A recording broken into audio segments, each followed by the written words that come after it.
Hello? Hello?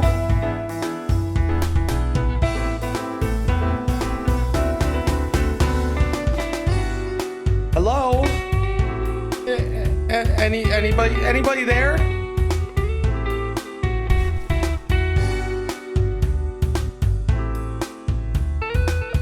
Hello?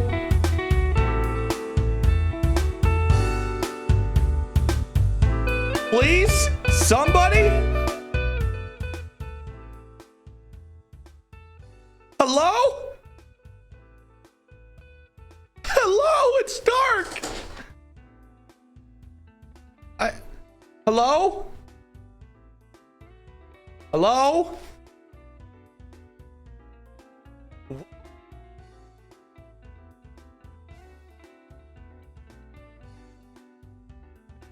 Ethan? Hey guys, what's up? Welcome to the Comfy Café. We're doing this live. You know, I'm so excited to give out, you know, and show you guys who the guest I have for today is. He's Ethan? SheepwaveTV. Ethan? Yeah, what's up? Is that you? Yeah, the podcast is on, dude. What is happening? You promised me that it will be in the podcast. Where am I? You're hold up. Oh shoot, no. I mean, I hope Bryce isn't. No, he's just asleep. Come on, Bryce. Come on, wake killed up. Bryce? Wake me up. No, Bryce, he was just sleeping. All right, hey Bryce, can you help me undo his little You're not gonna be able to see like that. Yeah, I don't know why he has his. Can you like that. Hello? Whoa. Can you take the ropes off of me too? Yeah, go ahead. Take the ropes off. Take the ropes off. Hey, no, don't like him. Ow. Oh, yeah, okay. Okay. Did you? Oh, that's you want that? Hey, did you want some hot chocolate? Coffee? Hot chocolate? Which one do you prefer? Hot chocolate. Well, I mean, that's kind of a guess from here. So this is the podcast? Yeah. All right, here you go. If that's what it is. Hey guys. Hi. Welcome to the Comfy Café Podcast. How's everyone? This is crazy. Live and in person too. Yep, that's for sure. So we got a lot going on for today for you guys. It's the one and only SheepwaveTV. It's a little bit on the chillier side here in Utah. Chili's? Chili's, please sponsor this man. Yeah, but able to make it out, get a little set going on. Gonna be a fun time. So tell us a little bit about yourself, Duff. Hello, I'm SheepwaveTV. First of all, since I'm audio driven, is the audio good for everyone? Do we sound good? Everything good? Please let me know if everything's good. I am SheepwaveTV, Alex Duff. I do music with my band Sheepwave, and I also stream on Twitch under SheepwaveTV. Yeah. And I love Chili's. Yep. And the first thing that you did when I got here in Utah was you and Bryce, you guys took me to Chili's. Well, of course we did. But you know, the funny thing is that it sounds like I'm some kind of weird glitch in the system. Like all this shouldn't, Dude, have happened in a way. This trip shouldn't have happened. Yeah. Like everything about this trip was like set to go wrong from the first place. Lipsy says it sounds fuzzy. Please explain how it sounds fuzzy, and we'll try to we'll definitely fix remedy that. Is the music too loud? But yeah, we were able to make it work. What was that? Whoa, that was magical. A follow. Whoever followed, thank you. Oh, I think the follow's behind the cameras. Hey, Hey Bryce, if you want to move the alerts to the top of the list. Yeah, hold on. I can check who's. But yeah, it was crazy. It was wild that it's like. Yep, comfy alerts. Yeah, exactly. It was pretty tweet twat. Tweet twat. Thanks for following. No, that's Taylor. Oh, it's Taylor. That's Taylor. That's 100% Taylor. Yeah, but it's like the first day I was here in Utah, we went to go grab Wendy's first. And Wendy's got the order completely wrong. Like I ordered one burger and they gave me like the complete opposite burger. Mm-hmm. But we ordered normal fries, but they gave you the Baconator fries. Yeah. I got my order correct for some reason. But mine was just completely wrong. And then like we went to Chili's and they gave us stale chips, which has never happened before. Yeah. And like the whole trip like to Chili's just felt weird. Ever since then, like every day that you've been here, there's been like some weirdness happening. Yeah, exactly. Like even for like the chips at Chili's. Normally, you guys said that they're not stale, but we got like an encyclopedia. Oh yeah, you got that one that was like stacked 10 high or something. Yeah, it was like a 10-fold stack. And you ate that thing. Yeah, you know, sometimes you make mistakes in your life. You tore through it. It kind of had to rip it. Yeah, my teeth weren't happy that night. I'm gonna be real with you there. But yeah, it's like, and then the day after, it was even weirder because when we went around town and stuff, everything just kind of went wrong in a way. Like, you know, your car window was full of salt. Yeah, that's right. Like from the snow. It's like everything since you have arrived here has been a glitch in the system. I ran out of wiper fluid the moment you got into my car. You really did. I'm convinced this trip wasn't supposed to happen, but we made it happen anyway, so the Matrix is mad at us. Yeah, it's just like, you know, these guys, we'll let them off right now, but we're going to mess with them a bit as well. So that's kind of what happened. Yep, I pretty much had demons following me. You know, I hear their sweet whispers in my ear at night when I'm trying to sleep. But you know, it's just... Oh no! Don't worry. Those are the house demons. We have. Dude. Yeah. I'm kind of jealous. You guys have house demons? I wish I had house demons. I mean, you just have to do a ritual. It's pretty easily. Wait, but I've tried it at my house. But you know, I just kind of want someone to be there while I'm sleeping. You just got to get advice from Ash. Ash knows how to summon demons. I should probably ask Ash about that. Jeez. You need a specific person that can do the little, you know, the baby crying voice. Exactly. And it calls upon the demons. Exactly. That's what it is. So I know you also got a cursed photo. Oh, dude. Oh, yeah, dude. It was weird. We went out the other day. We went out around Utah and you showed me around the place. I found a really cool background picture to take. And, you know, once I took it and I kind of looked at it on my phone, I'm just like, hey, this kind of reminds me of someone I know. And it didn't click to me, so I was searching through Twitter. I swear I saw it on Twitter, and I found it. If you want to go ahead and put that up for us. Yeah, it's like, I was like, holy crap. It's my boy SheepwaveTV. It's uncanny. It's exactly the same. They're the same picture. You took the same picture. I don't know how I ended up there. What do you mean I took the same picture? You took the same picture. No, I'm the bald guy. You're the guy with hair. I have hair? Yeah. Nope, definitely don't. Must be the glitch in the system. Yep, like usual. But yeah, again, it's great to have you on. It was crazy. It was a wild ride coming here to Utah. It was such, like I'll be honest, it wasn't supposed to happen, but it happened. It happened, and it's been so fun having you here, man. Yeah. I've been enjoying every minute that you've been in town. I'm thankful that you guys are letting me, you know, kick it with you guys. Dude, it's been so fun. But yeah, and appreciate for everyone who's coming out to watch the podcast too. I'm seeing all you guys. You know, you got Lipsy, Softpoke, Tizzy, Ash, Taylor. Can we get a quick good one, Tiz? Yep. Hey, good one, Tizzy. There we go. All right, let's see what we have for today. So I know that there's a lot of questions about, you know, I'm an enigma. Yeah, like who is SheepwaveTV? How is SheepwaveTV? Why not is doing good? TV? I was kidnapped. I mean, you're still in your own room in the comfort of your own house, right? Yeah, that was an interesting place to kidnap me too. I didn't kidnap you. I just took, you know, I just flew all the way from Cali to come here just to, you know. You flew all the way here to blindfold me with my own beanie. You said you weren't feeling well over the phone. So I came in to check up on you. Yeah, I'll be honest, I was lying. I can't believe you. I do that sometimes. Yeah. But that aside, that I never really got to ask you, but who was like your biggest influence when it came to creating music or like, all that fun stuff? Fangly, biggest influence. That was quick. No,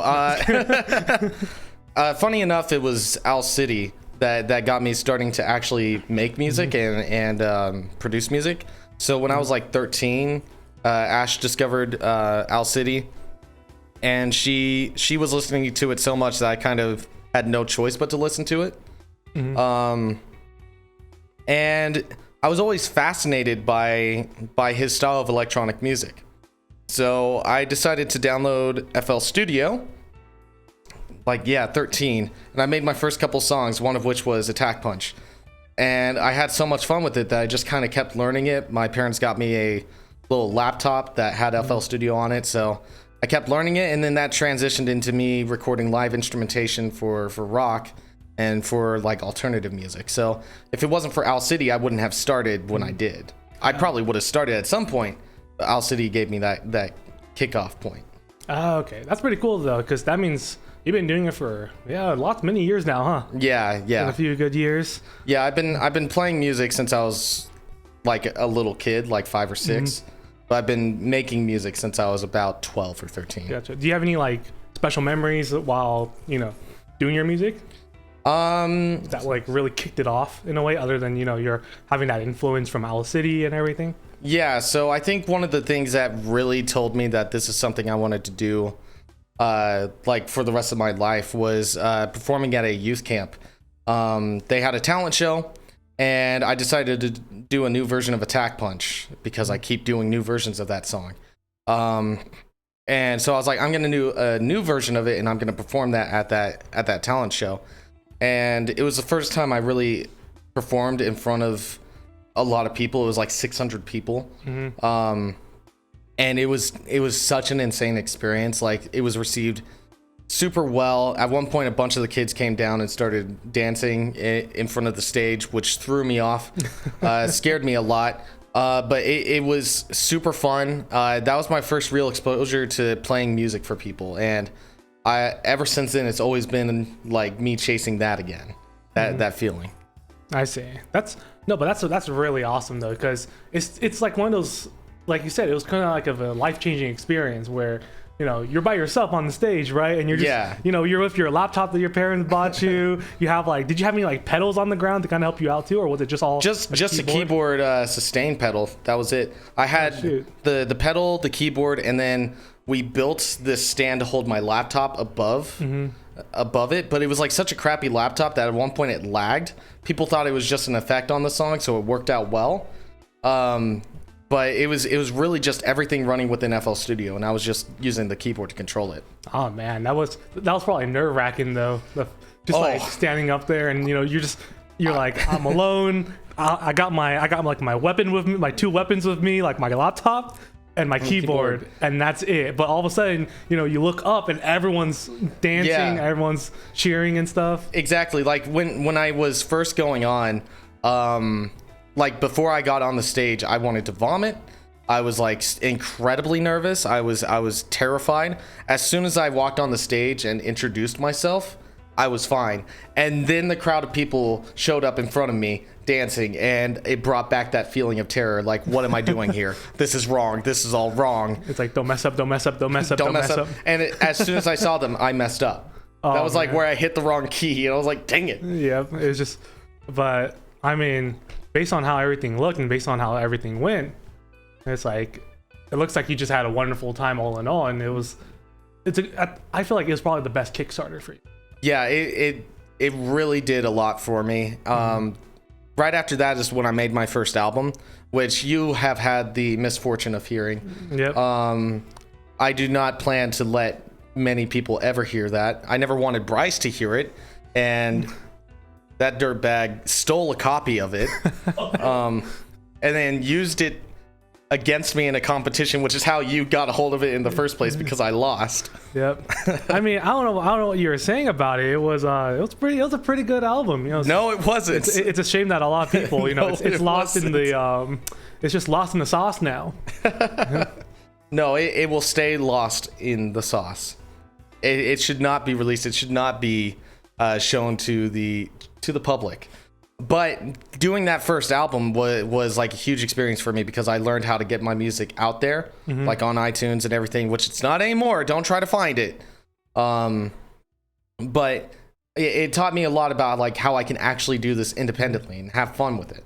Yeah. So I really owe a lot to that first exposure to playing music and that first album, and I will never forgive it for what it's done to my psyche.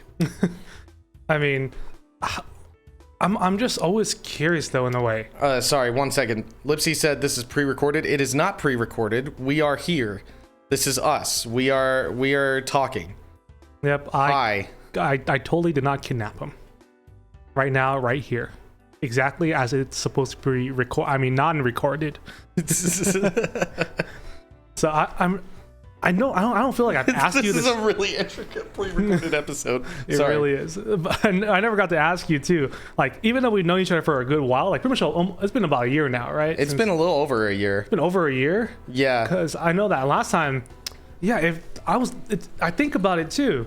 If it wasn't for Taylor, Tales of Taylor himself, if it wasn't for Tizzy Q, like leading us to Tales of Taylor, to him shouting you out on his stream. It was like your first stream too, right? It was my first like full stream. I had done a few YouTube streams the year before when I was working on Upsides. But those were always just more for like fun to just see what would happen. That stream that you and Tizzy came in on, that was my first real stream as like, I'm gonna actually do this on Twitch and I'm gonna give this a shot. Yeah, it was a great stream though, because at the moment Taylor said he's doing Persona 5 like music and he dropped that link, I'm like, I'm in. I gotta see this. Put me in, coach. I need to see this. I need to listen to this. And it came out great. Yeah. Thanks, man. I loved it, man. And back to one big question is, how did you get the name SheepwaveTV? Oh. Like, I think I've asked you this a few times, but we never got the full story. Well, because I'm not giving the full story. Here's the thing. This is actually a challenge for chat. Real quick, Sheep, Ethan, if this isn't pre-recorded, say, I'm not going to say that, but it's not pre-recorded. This is live. He's saying what? Sorry, I can't really compute that.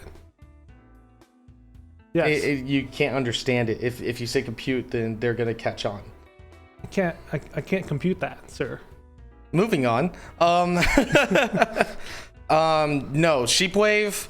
So both Sheepwave and Evil Cake Studios are names that I've never revealed the true nature behind. I've always been wanting people to guess. And I will be 100% honest when someone guesses correctly, except for Ash, Taylor, and Bryce, because they know the answer, so they're not allowed to guess. But if someone guesses it correctly, I will be honest and I will say, yes, that's the correct answer. Otherwise, nope, I'm not saying anything. So it's like it's kind of like an Easter egg. You gotta find it. Yeah, you gotta find it. There is a meaning behind it. I think people are going to be disappointed when they find out what it is. I swear, if it just ends up being because I felt like it or because it just popped up in my head, I'm gonna cry. No. There is something to uncover with it. But when they uncover it, they might not want to have uncovered it. It's just like you uncover it and like I seem to have made a mistake with my life. Exactly. But it's not that.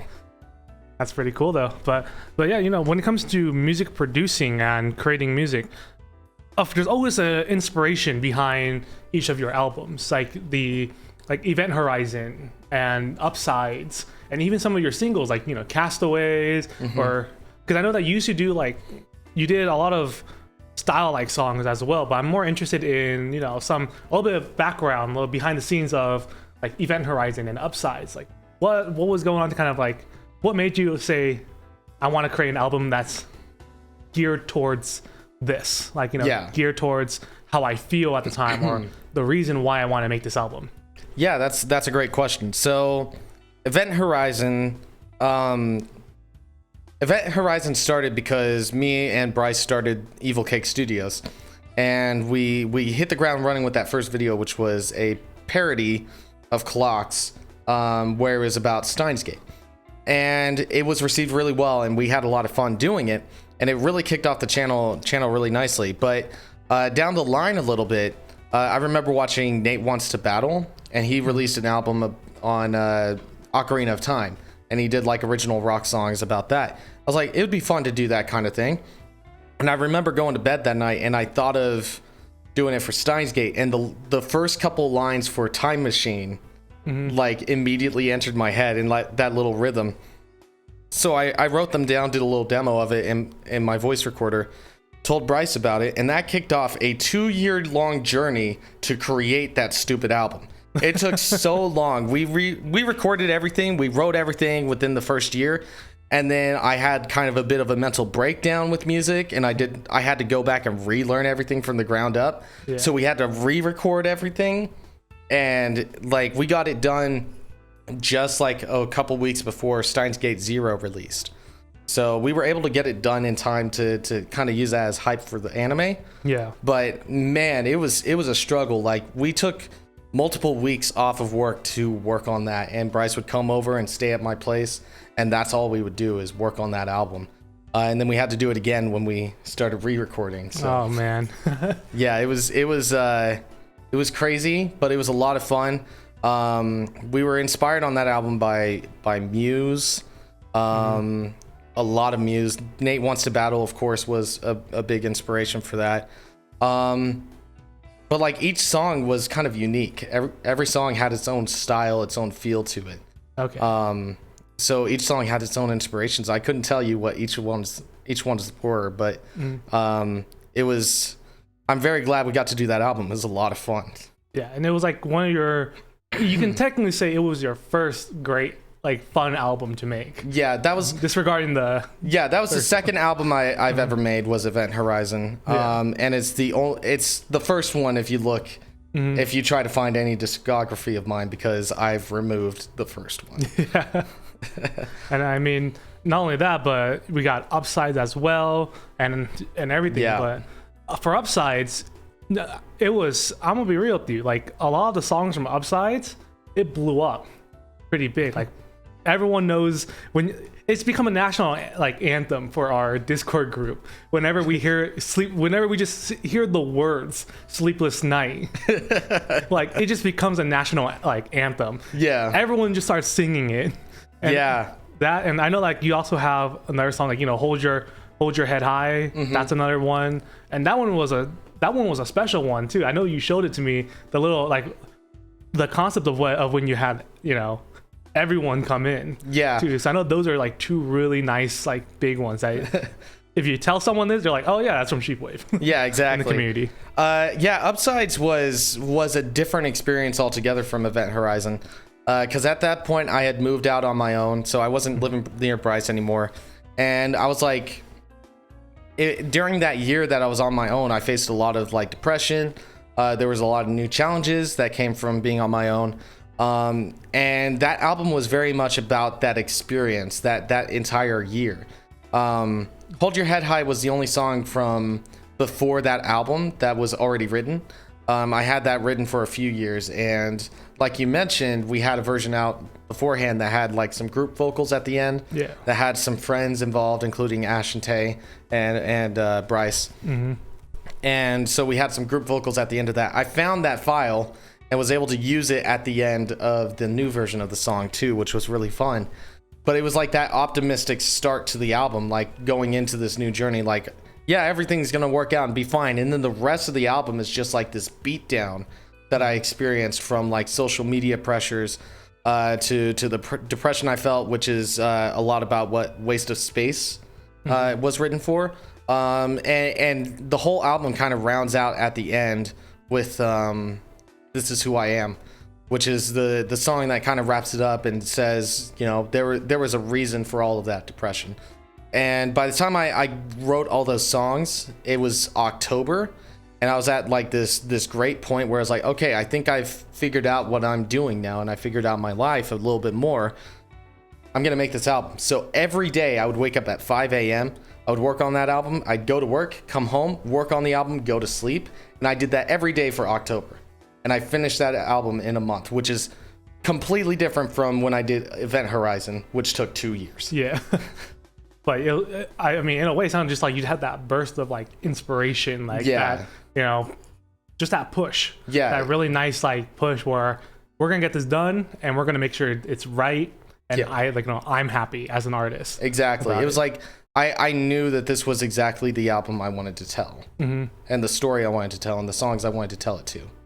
And it came out wonderful, dude. Like even some of your songs, like, you know, I personally reached out to you if I can use some of the instrumentals for my D&D campaign too, which was pretty cool that you're definitely okay with. Oh, I love it when people ask me to use my music, but like I don't even think like people necessarily need to ask me. You know, of course I would love for them to, or I'd love for them to give me credit, but I think, you know, my philosophy on it is that my music is like available for everyone to use for whatever they need, vocals, no vocals, whatever it is. Like I love being able to offer that to people, especially like to the Twitch communities that I've become a part of. It's like it's always something that like it feels a little narcissistic to say like, hey, you can use my music, but it's also like I know that that's a big thing that Twitch streamers struggle with. Exactly. It's like having music to play on stream. So it's like I always want to offer every single song that I make to say, hey, you can use this. Like, I'm not going to come after you for using this. In fact, I would love for you to be able to use this for whatever you need. And that's the reason why I've been reaching out to a lot of, you know, smaller artists, because I always want to make sure. I'm like, hey, I'm going to play some of your songs on my Twitch. Are you okay with this? Because I want to make sure that, you know, they're okay with this, because I don't want to get struck by DMCA because of the new Twitch guidelines and everything. And it must be kind of hard for artists like you, too, to go through all that DMCA stuff since you know, you like your KK slider, like your cover, like, you know, your cover or your version of that, as well as your your shows that you had planned for during that time, where you were gonna cover some songs but play some of your own songs, and now because of that, you know, kind of ruined that planning, that idea.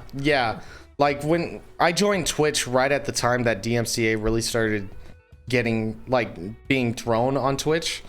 Like before then there were like 2 incidents a year, and then like shortly after I joined there was like thousands upon thousands of DMCA claims.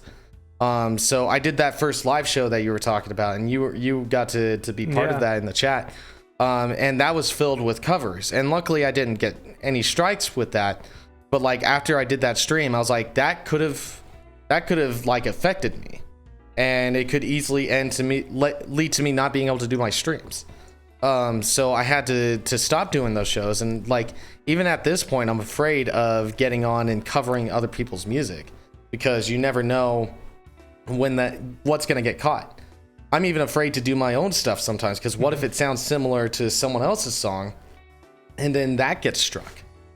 Like it's a thought process that every time I stream I think about, but I have to just like set that aside, because I don't want it to stop me from doing what I love, which is doing these performances, making this music, and streaming and hanging out with the community.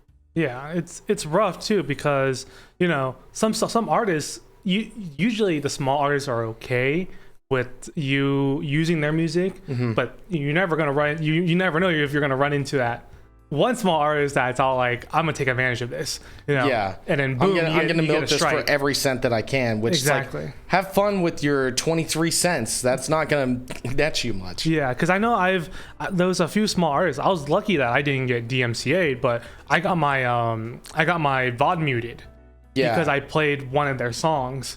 I knew it was, I was kind of feeling iffy about using that artist, because I'm just like, most of the artists that I play are, I've done my research, they're confirmed that it's DMCA free with the public, or I've actually reached out, such as you and another artist named Aika. I reached out to you two saying, hey, are you okay with me using your songs for my streams? And it's just kind of I feel like it's probably the best approach. Is if you can't find it online that it's okay to use that song as a DMCA free song, just send them a DM. It's not gonna hurt. Exactly. And I think that's the hard thing though, that a lot of people get kind of nervous of doing, is sending that DM out. Because, you know, you're talking to someone that's talented. You know, and you get it's not the concept of starstruck.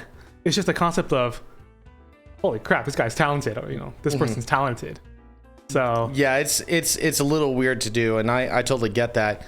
I would say, if you want to use that music, definitely reach out to that person.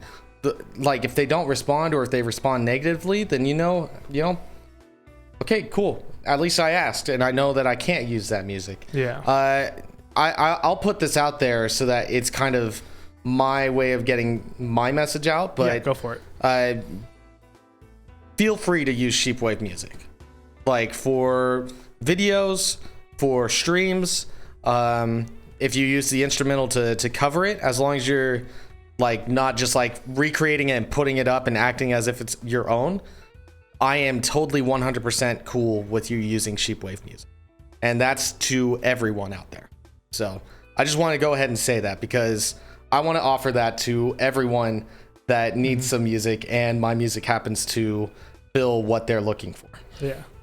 And I mean, it's kind of a good message, because it's nice. It's very nice for, like, I think an artist that gives out their song as DMCA free is going to succeed more than an artist who's more on the selfish end. Like, yeah. if we're talking about artists such as, people who are in record albums and labels and stuff, then yeah, that's understandable, because that's a slippery slope and that's a whole process of everything. Like, you got artists like a lot of rappers like Lil Wayne, you have like artists like, just like Owl City, yeah, and stuff, or like Coldplay, and just all those big artists. They're under a record, so it is a hard thing to get by. Yeah, mostly for a lot of Japanese songs, because you like Universal. Is it Universal Studios Japan, or is it what record label? Sony Japan.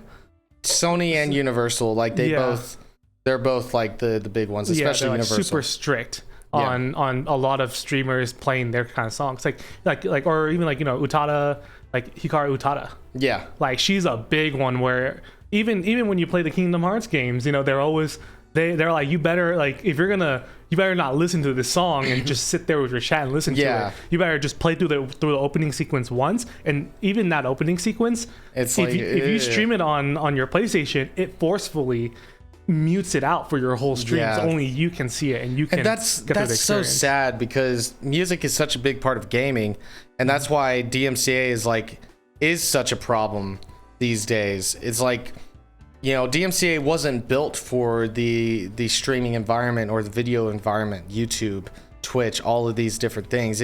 DMCA was built in response to things like Napster back in the days. Yeah.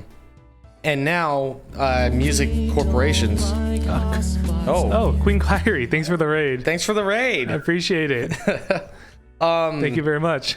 DMCA was not built for our current time, and music industries are taking advantage of it to get like last bits of money that they can before we finally have enough. There's not that much that we can do individually, but it's like, it's frustrating, and there's got to be a change soon, because otherwise we're going to keep seeing more of these situations where, like, you can't even play a game on Twitch because that game is going to get you banned because it has one piece of copyrighted music. Exactly. I will say that the only song of mine that I will give a warning to is my cover of Don't Think Twice, because that is Kingdom Hearts. I would say probably don't play that one on stream, just in case.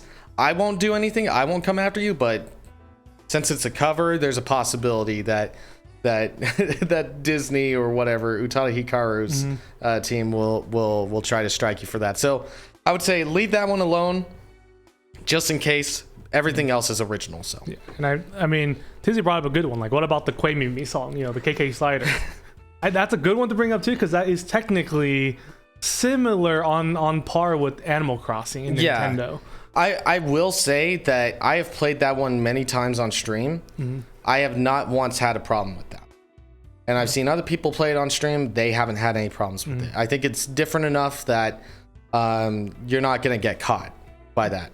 So I believe you should be fine. Because I know that Nintendo is also a bit like a big, I wouldn't say they're huge, but they also do from time to time hurt streamers with certain songs. Like, if it's like a big one like Legend of Zelda, like Mario, like anything, as long as you're playing the game like Mario Kart and you're hearing the song, then you're fine. But a lot of people who kind of just play those music, it's kind of dangerous still because it's another big company too. And that's the hard part. They've had their history, so they're a little bit of an interesting one. But you know, I would say the KK Cruisin' cover should be fine to use. That's good too, because it's like, you know, you're just like a little bit on edge on that one. That one's like that one. I definitely don't think twice cover is like a big no. Yeah, but the KK side is like right on the border where you're like, it's different enough. Yeah. So that you won't get dinged, which is nice. Yeah. So you should be fine with that one. Yeah, and yeah, when you mostly for music all in all too, because I know you've been hinting at a new album coming out too. Yes. Yeah. Yes, I have been. I wish I had more news to share about the new album, but we've been working really hard on it. We've actually had to go back and write new songs for the album and scrap some of the old ones. So we're still kind of in the recording phase right now, but we finally have it back to where Upsides was, where it's like, these are the songs that I want to use. This is the story I want to tell.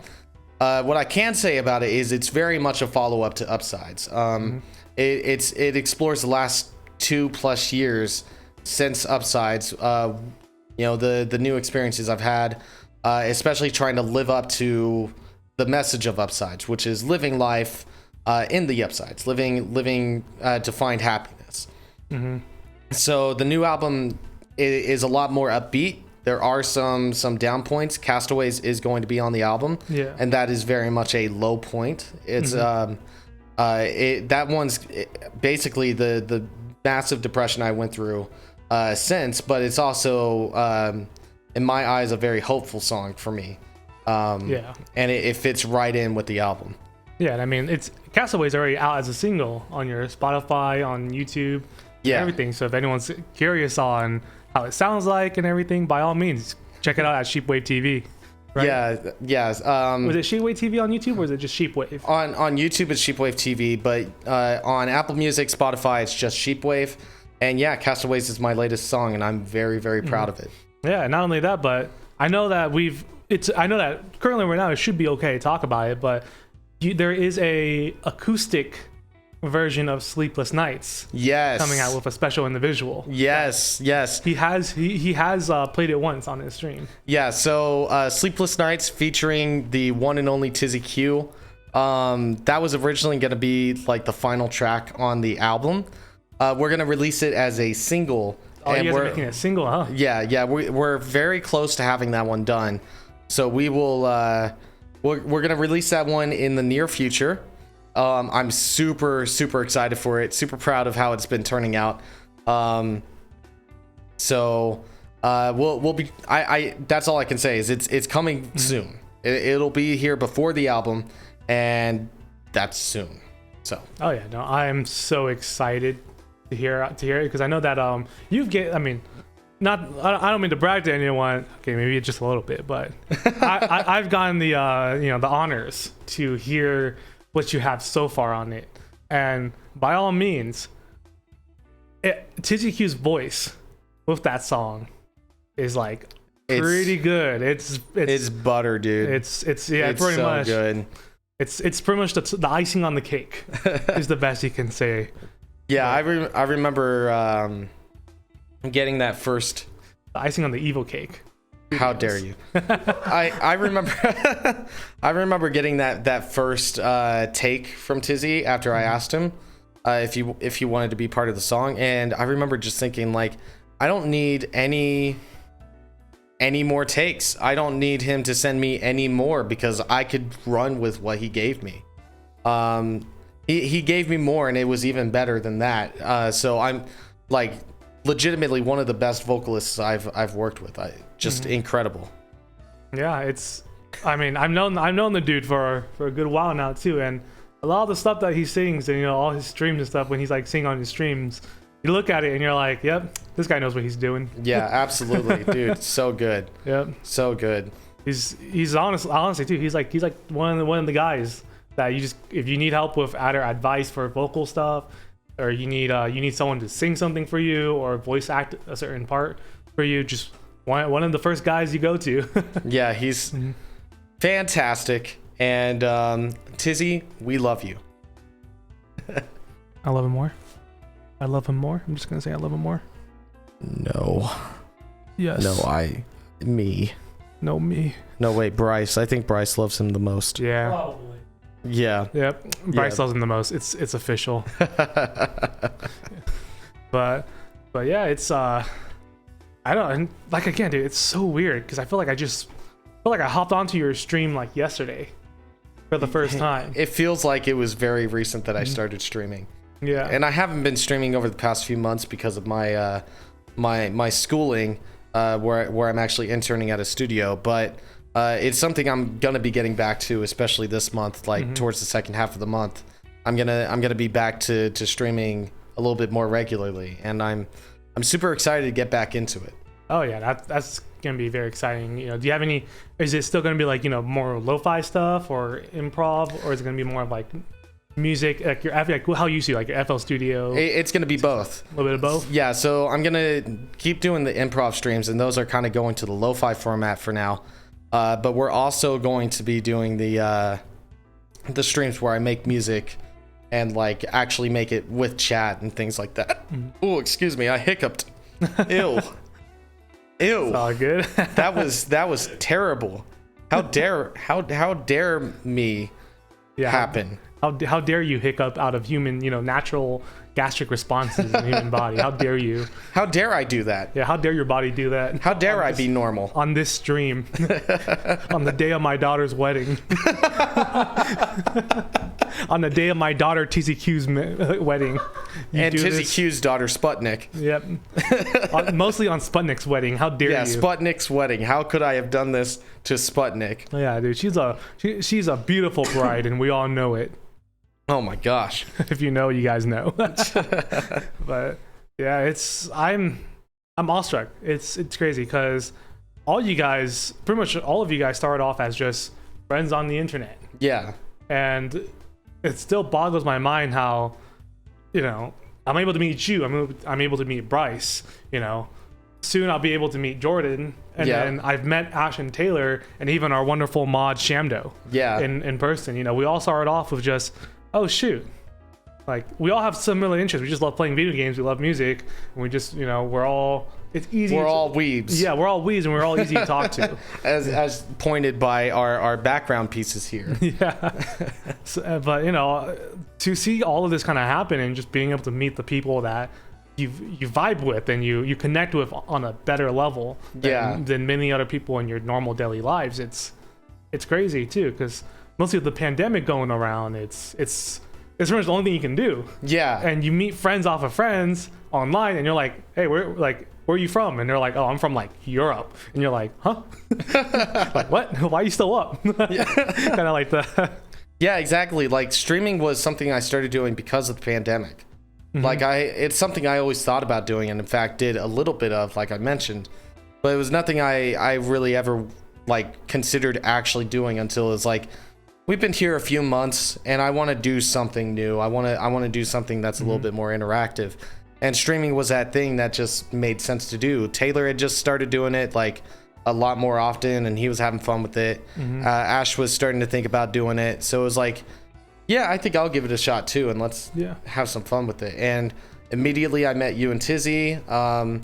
Pretty quickly I was able to build up this really fantastic community and get the Chili story going. You pretty much just became part of the hive mind. Yeah, part of the hive mind, part of the herd. We're just never going to let you go. You're stuck here forever. So the kidnapping was real. We don't talk about that. We don't talk about that. Yep. Yep, you're one of us now, pretty much. Yeah, but you saying that, when Taylor started doing stuff too, it's like a lot of video stuff, because I know that you guys have some, videos of yourselves too, like from Evil Cake Studios and Sheep in the Law. And you're like, like, what was it? Just like one day you guys are just like, let's just start filming videos, or posting them up on YouTube, or was it just more of like a project at first, and then it just ended up becoming more of a thing? So I've done YouTube on and off, like since around the time I was even doing music, maybe even before that when I was younger. Really done videos, a lot of them gone now. I as a kid I used to do like piano tutorials, I would learn a song and do a little piano tutorial, and one of those actually got like 30,000 views. So I was like, dude, I know what I'm doing. Yeah, didn't know what I was doing. And a lot of those comments were simply there to call me ugly, which was very great for an 11-year-old child's brain. Yep. So, you know, stop doing that. But like, I always kept coming back to making content in some sort of way, and always like incorporated music into that kind of stuff. Evil Cake Studios was like one of the first times I was like, I want to do this seriously. I want to make actual content and have fun with this. And that was around the time that like Bryce, you know, me and him were best friends by this point, and we were like, yeah, we could do this. We could have fun with this. We can make our own channel. So we decided to start with that Clocks video, wrote out the song, recreated it as best we could, made the lyrics, and then went out and shot a video. And we put a lot of effort into that, and especially in those early days, we were trying to pump out as much as we could, and that led to School Live. You sound very kind of like angry, or more there's a lot of hatred towards that. Sorry, I was having a flashback and I relived the experience. I don't want to. Okay, but you lived the experience that we wanted. I school lived the experience. Yeah, you school lived it, and now you wanted the school die, but it needs to live. School die. But now it's got to. I mean, you brought it back up, so now it went from school dead to school revive.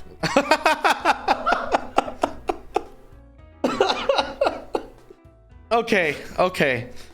Oh man. Okay, so let's talk about School Live then.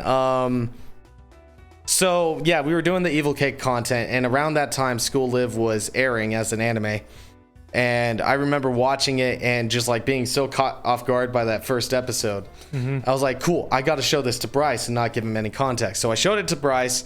He got caught off guard by it. You're shaking your head over there. No, scarred him exactly. And then we showed it to a bunch of our friends. During the process of watching it, I kept getting fascinated. Who was that? Zorwin is now hosting with Zorwin, thank you so much. Thanks for the raid, dude. Thank you so much. We appreciate you. Appreciate you a lot, buddy. So I kept getting fascinated with the opening because it's so complicated. There's so much happening in that song. So I was like, I want to see if I can like break it down and figure out what is happening in the song. So I took one Sunday where nothing was happening. I locked myself in my room for like 12 hours. I left a few times to use the restroom, grab some food, whatever. But for the most part, that's all I did. And I was able to recreate like the first verse, like the first part of it, all the way up to like the first chorus. I was like, okay, well now I've done this much work on it. We kind of have to do something with it. So we decided to write a parody of the show, like explain the entire show through the lyrics, and make this dumb small little video off of it. Include Taylor, include some of our friends that we had forced to watch it with us, and then release that video with like no marketing. We made one small little trailer for it that we put on our Facebook page, and that was it. And we were just kind of like, that was fun. We did a good job. Let's leave it there. First 1,000 views, we were like, oh dang, that's cool. This one did pretty well. The second 1,000 views was like, this one did pretty well pretty quickly.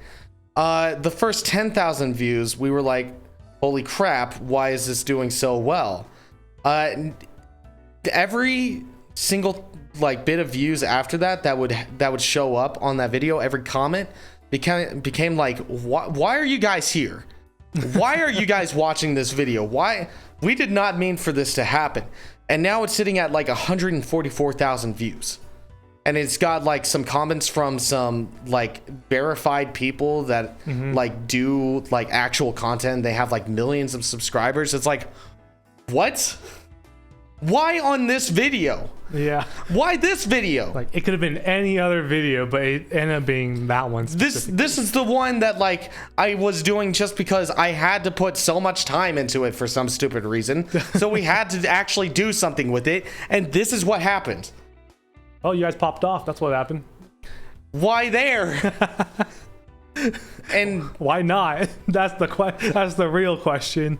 And like everything we did after that, like didn't capture the same kind of success. It was like, why did that happen? Like I'm super grateful for it, but at the same time, why School Live? And then when I start streaming, you know, this is years after Evil Cake kind of went on hiatus. I started streaming, and that also found its way into my community, and now my community talks about it, and you bring up School Live Part 2. And yeah, when's it gonna happen? Never. That's never is gonna. It's never gonna happen. You told me yesterday that there was a sneak peek of it. I didn't tell you anything. It was on your computer. What are you talking about? You don't remember? I saw School Live Part 2 sneak peek on your computer. I didn't make a School Live Part 2 sneak peek. He's lying. I'm not. I'm lying. not lying. He's lying, guys. Nope, there is confirmation of a possible School Live Part 2. There is no School Live Part 2. And the wigs are coming back. No. If anyone... Listen, it's not happening. If it did ever happen, and it's not going to, but if it did, Bryce would be wearing the pink wig again. School Live's not happening, guys. You heard it here. See? Now, if you crop it out, School Live... and you take out the not. If you take out the not part of not happening, School Live Part 2 happening, right? So I mean, we can have Tiz do that for us. Just crop that little part out so that, you know, everything kind of comes in play, and we confirm it. No, it's not happening. That's the thing, though. You would just be lying, and there would be a very obvious cut, and everyone would know that you have edited that video, and it's not real.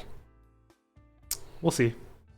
Not joking. I'm joking. Yeah, but yeah, it's like, you know, you went from as it is, you went from Evil Cake Studios, and all of a sudden, you know, you and Tales of Taylor ended up coming up with Sheep in the Law. Oh, like, yeah. There's that fun stuff. So Sheep in the Law, we've been thinking about that one for a while now. Excuse me. We've been thinking about that since like our first trip to Japan, maybe even a little bit early, where we were like, you know, me and Taylor, whenever we're together, we tend to just record a lot of stupid content together. And 90% of it doesn't end up anywhere. And like some of the weird stuff I do will end up in one of his videos. Like there was one time that he and Ash were over in Texas at our parents' place, and I was there. And he rounded the corner one night, like before going to bed, and I decided I was just gonna wait there and start doing this like weird karate thing that made no sense. And he was like, he saw it and he went, wait, hold up, and he walked back and grabbed his phone and started recording. And so I just started riffing on this idea that my name was Jamanthi, and I'm running a dojo. Come on down to my dojo. We filmed that, and then like months later, he was editing a Poketot video. And there was like one point where he mentions he was cutting to a commercial break, and he put that video in there, and it just like did some slight editing on it. So Jamanthi's dojo was like an actual thing in that video. The thing is, there's so many clips like that just never got used anywhere. Okay. So we were like, what if we do a channel where we can upload any of these random things, and we can even do like some actual content like Steve and Evan, or like some gameplay stuff. And we don't have to worry about like constantly posting. We don't have to worry about quality or DMCA strikes or anything like that. So yeah, this past year, we finally made Sheep in the Law. We finally uploaded those videos, and now it's kind of a game between me and Taylor to find old clips of each other that haven't been used and do weird stuff with them and upload them to surprise the other person. Like while I was in Dallas this past time, he caught some footage of me again, and he used it to make another "You Say Run" meme. Yeah. So I caught some video footage of him, and I used it against him for a "You Say Run" meme. So it's now become this thing where like we're both trying to like catch the other person. We're really making content to mess with the other person now. It's an all-out war at this point. Exactly. And what makes it more funny too is that I know Taylor came out with a cover about foods. Oh yeah, beautiful food all over the world or something. Yeah. And he claimed that was a Sheepwave song. It's not. That wasn't Sheep. That was Taylor.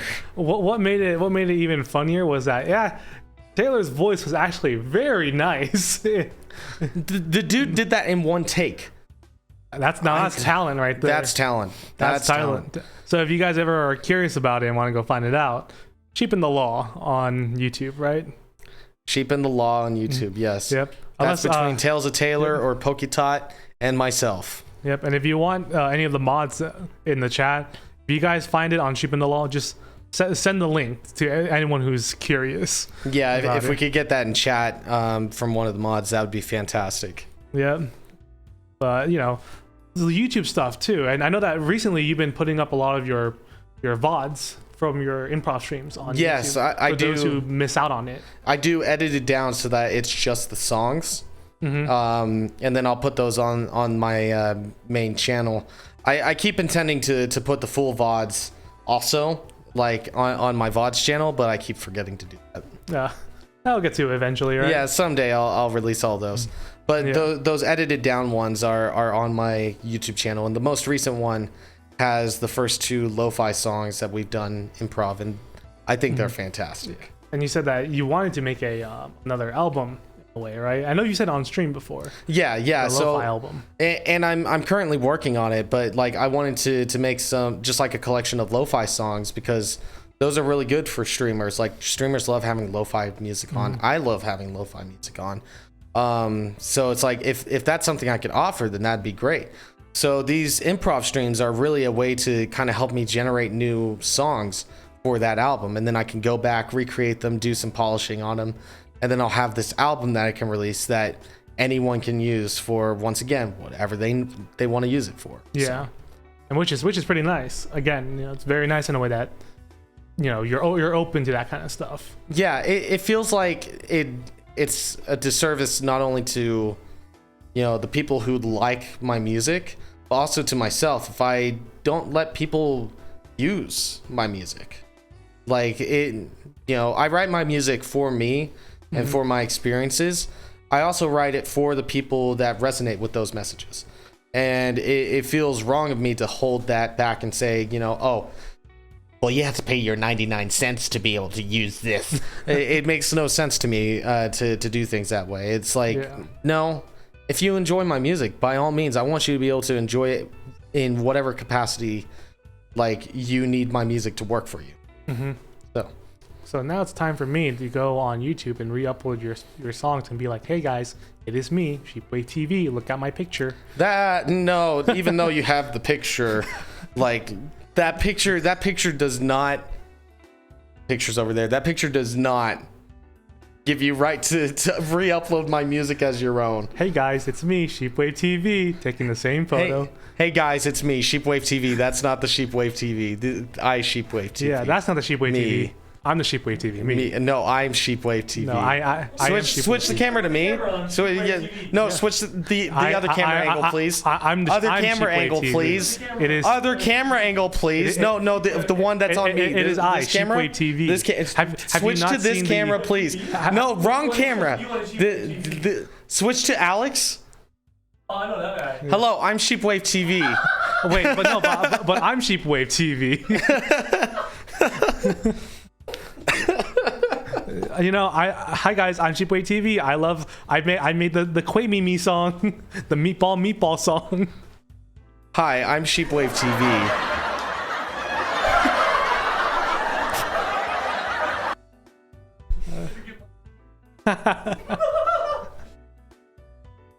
Look at me, Mr. Quay Mimi. That's me, SheepwaveTV. God, you got me good with that.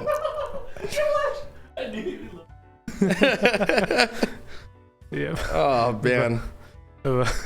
Please. All in all, I mean, Utah is actually a really nice place, though. Like being able to travel here, because I know that you've done a lot of traveling yourself. Yeah, I've done quite a bit. Born and raised in Texas, but I've been to England. I've been to Japan. I've been to quite a few states. Moving out to Utah was really nice though, because Texas is super flat and it's hot all the time. I was back there for Christmas and it was 80 degrees on Christmas Day. No, that should not be legal. But like here in Utah, like you actually get the seasons. You have the mountains, and they're super beautiful. You get the snow, which surprisingly is not as annoying to deal with as I thought it would be. Yeah, I enjoy living out here.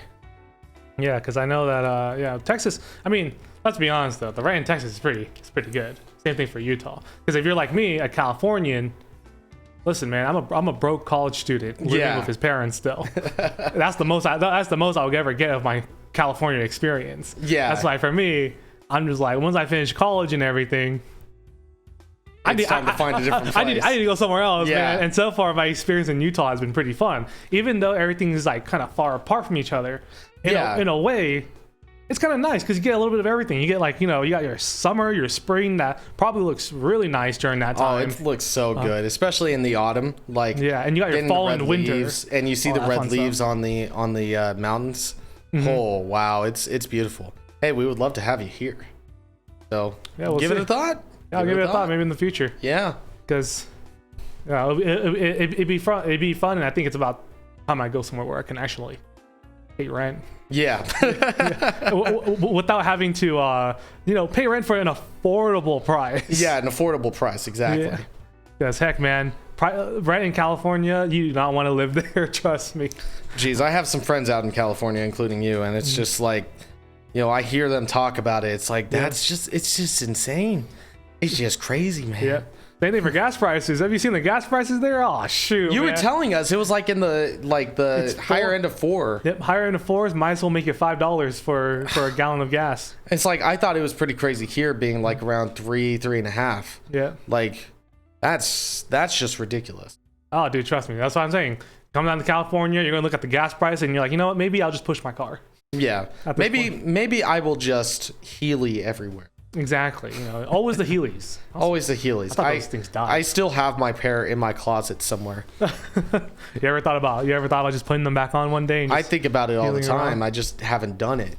I mean, we went to a mountain place where you guys longboard, so we can. Why don't you just Heely there? Heely down the 3-mile long longboard trail. Exactly. Same thing, right? Same difference. Yeah, one of them requires a little bit more effort on my part. You'll be fine. Yeah. So it looks like we're about hit our hour mark. If anyone has any questions in chat, feel free to shoot them our way. Yeah, because we'd love to answer anything. Mostly with SheepwaveTV. If you guys are curious about any reasoning behind a certain song that you guys really liked, or anything that any video that you guys want to bring up, and just ask them why. Yeah, just ask the question. Yeah, just ask the question. Why are you like this? Why do you do these things that you do? This is what is with you? Who is that sheep? What is happening there, looking back at me? That kind of stuff. Were you going Mulan there, or did I? No, I'm SheepwaveTV. No. No, that's not SheepwaveTV. I'm SheepwaveTV. SheepwaveTV. We're not doing this again. Just like in the photo right there. One of them is clearly Sheepwave. Look at this pose. Look at that pose. So what's the difference? I mean, I'm going to scream. Get aside, but let's see if anyone there. Questions. Currently I'm just wearing the plain white socks. I don't have too many crazy socks. I have some Nintendo ones, like some Zelda ones, but I tend to like going for like the comfy socks. I mean, I got black socks on. Comfy Cafe socks. I wish I had those socks. If you had some Comfy Cafe socks, I would absolutely buy them. Just might as well think about it. Yeah, because I actually brought my Death Note socks. Death Note socks. Yeah, because I got it since high school from a cosplay contest at my school. And dude, I was the third outfit because I dressed up as what's his name, Subaru from ReZero, and it was big at that time because I had a Nike jacket that had the same pattern as his. I had the tracksuit. Yeah, my hair was growing at that time, so I was able to like kind of do the hairstyle, fix it around. My cousin had like the perfect his eye color. What was the eye color again? Like purple, right? Or was it more? Yeah, Subaru. Brown. I do not remember eye color. Because I know there was a certain she had colored contacts that she let me borrow for his eye color and everything too. Gotcha. Which was pretty cool. Yeah, that's awesome. So I got to see those socks. It's in the basement. Not now. We can show off socks later. Oh. Then we have a couple. Bring him on. Yeah, what are the questions? So let's see. Main questions are from South Poke. Why are you like this? Can sheeps really wave? Sheeps can absolutely wave. Have you seen me? He asks, how dare? Pretty easily, actually. I dare pretty easily. What are your favorite types? Yoshi socks or socks from? I would probably go with Kirby socks. I'm a big fan of the Curbster. How dare? I know. Are you Yoshi sock man? Dude, I'm not just a Yoshi sock man. I'm a big boy Yoshi sock. Have you seen that big Yoshi? Have you seen that big Yoshi? Yeah. I've seen the big Yoshi. That's actually a good point. I'm a big Yoshi fan right there, dude. He's just sitting down, chilling there, not caring about a thing in the world. He's just living his life, man. He's being his best self. Exactly. Kirby's eating up a bunch of people. and he don't care. Well, I mean, he turns them into an egg. So Kirby just swallows them into the void. Well, but Yoshi's kind of digesting. Yoshi's probably more so eating. That's like death and rebirth. Just kind of listen. Kirby's just a fun sweetheart, and we love him. Would you like to demonstrate to Soft Poke a wave? We have Shadow asking. All right. I don't know if they can hear you very well. That's okay. I'll talk loud. Yeah. So Bryce is asking Shadow's question to me right now. So Shadow asks, when you focus on a certain piece, do you throw in full emotion? Or separate yourself from it. If it's something pink, you don't have to. So throw in full emotions or separate yourself from it. Most of the time, whenever I'm writing stuff, as you guys, anyone that's listened to my music, you can tell that I do a lot of sad boy songs. I write music to kind of help understand my own emotions and understand what I'm going through. So oftentimes I will write songs in the middle of like those big moments. So I'm really full in those emotions, like I'm feeling those things, and I'm writing the lyrics to describe those feelings as best as I can to myself, and to be as artistic about it, and to make it fun, and also sad, and whatever those words are. Once I finish writing a song, that's really where like I process a lot of those kind of things. So when I go to record it and work on it with the band, or if it's one I'm doing by myself, when I'm actually working on the song, it's easy for me to be like, cool, those were my feelings. I'm doing better now. Now let's just make this the best song we can. And I can kind of remove myself a little bit more from those feelings, and I can focus on the song as a whole and be a bit more methodical about how I approach it. But in the moment, writing those songs, it's very like in those emotions. Yeah. So it's like emotions first, and afterwards, you feel like those are. Would you say they're like completely just out of the way after you let them all out on that piece of paper, or on that song? A lot of times a good chunk of it's out of the way. Like for Castaway, for example, Castaway was a song that like I had gone through this long stint where like I was kind of over the major depression, but I was just like feeling still a little bit lost. And I realized I hadn't written a song in a while. Writing that song was what kind of connected me from that feeling back to feeling like I understood where I was at. Because now I had written about those feelings. I had kind of understood them and vocalized them. So by the end of that song, by the end of writing it, I was like, cool, I feel a lot better now. And then finishing the song is an amazing feeling. And that kind of is like the final release of that for me. So oftentimes like that full journey of writing and recording a song helps me process everything like near completion.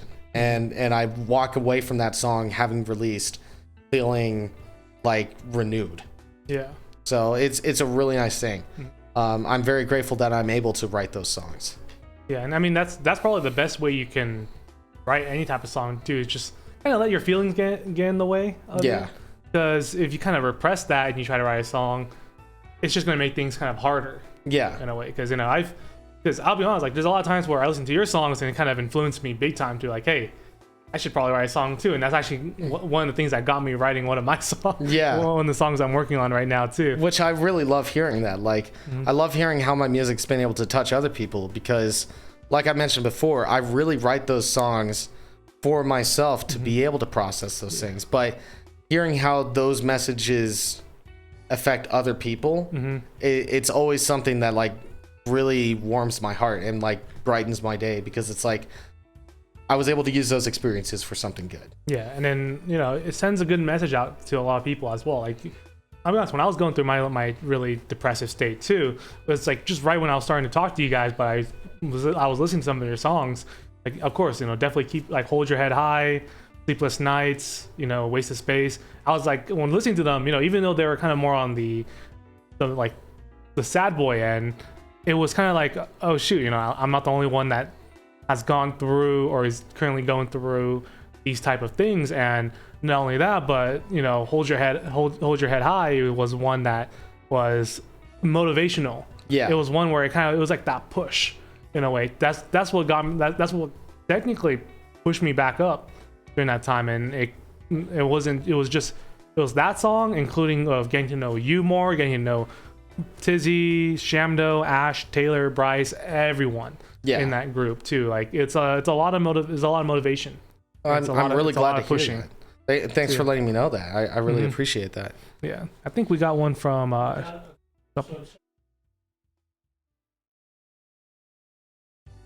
right. Yeah. So hit us with that second part real quick. Okay. So, do you think that you'd be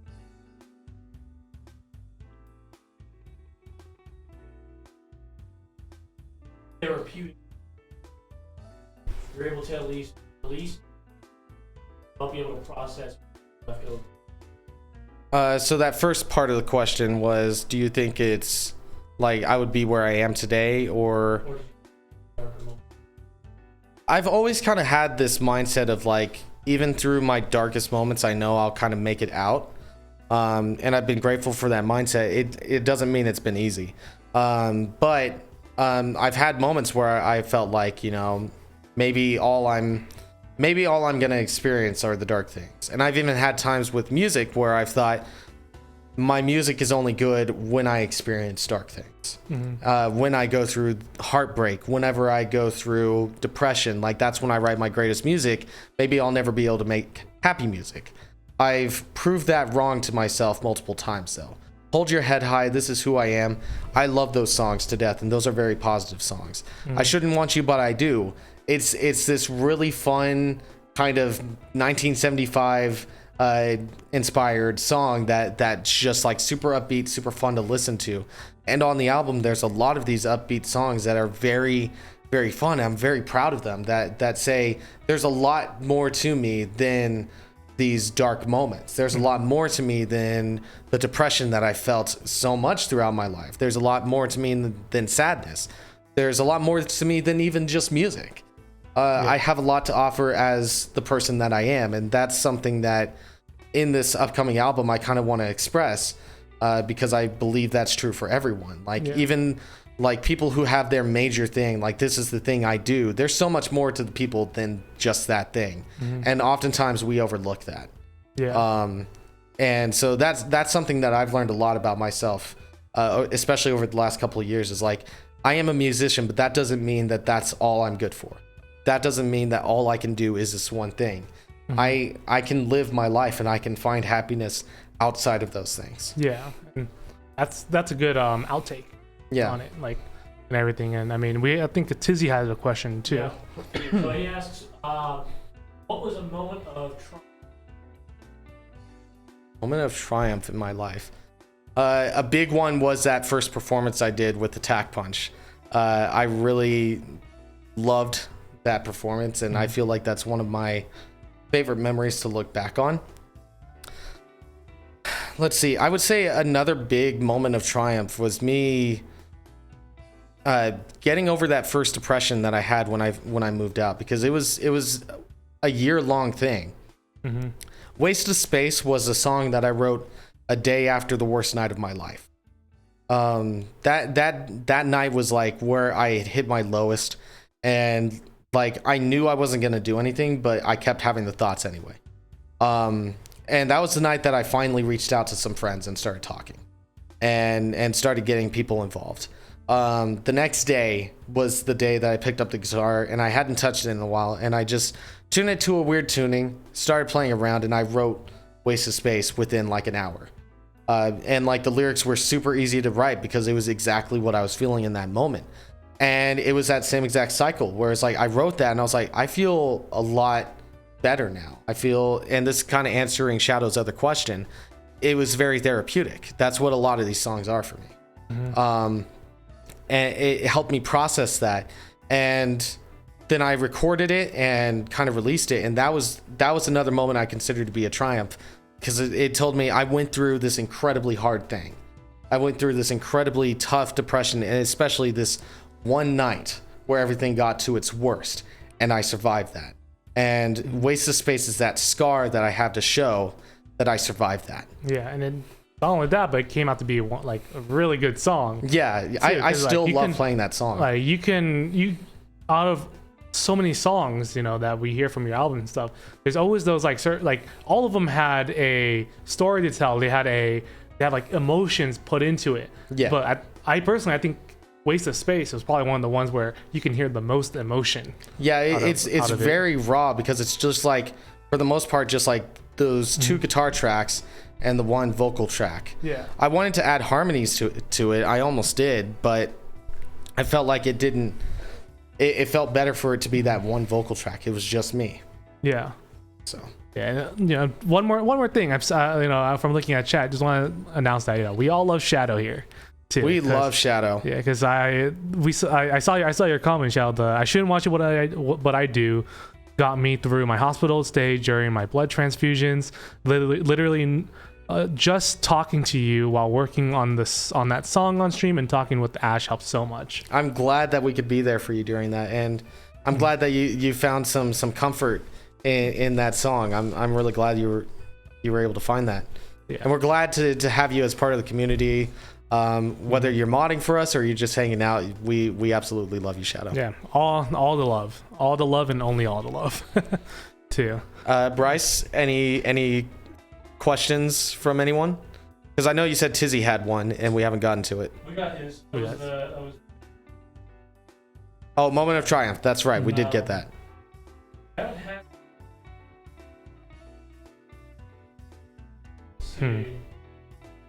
No, we answered.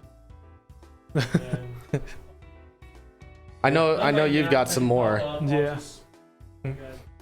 All right, cool. Bryce will keep a lookout in chat for some more questions, so feel free to throw those our way. Yeah, if you guys have any questions, by all means, just throw them in chat. I know that we have a Curious Cat, but the website just mysteriously went down one day and never came back. So we're probably just gonna resort to keeping note from the chat. If any of you guys have any more questions, by all means, let us know. Curiosity killed that cat. It really did. Thanks. I hate it. Yep. Anyway, I know you've got more topics for us to cover. Definitely, because I mean, going back to the Evil Cake Studios and the Cheapen the Law and stuff, would you say that there has that? Which one would be your personally for you your most favorite video that came out between the two channels? Like, first one on Evil Cake Studios, and then the second one on Cheapen the Law. Bryce, can you guess what video I would say is my favorite from Evil Cake? I bet you're gonna get this right.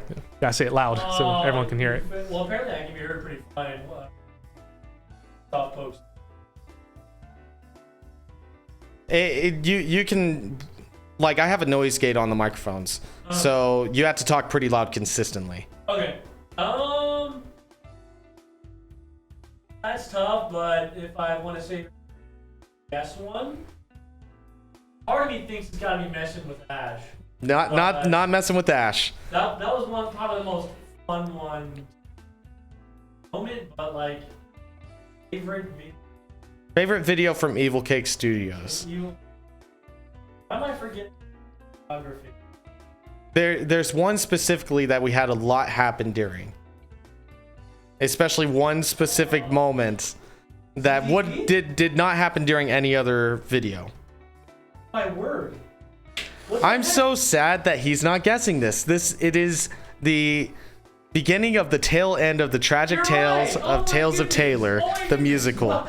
The video that we made parodying Taylor's dumpster diving videos.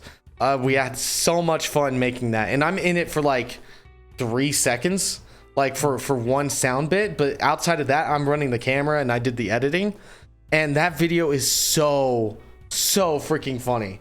I love that video so much. It was a good video too, and it was a decently long one. You guys put a lot of time into that. And like the moment I was talking about that I was trying to refer to Bryce was when the cops showed up at my house because of the last scene in that video where we're singing and dancing by the dumpster.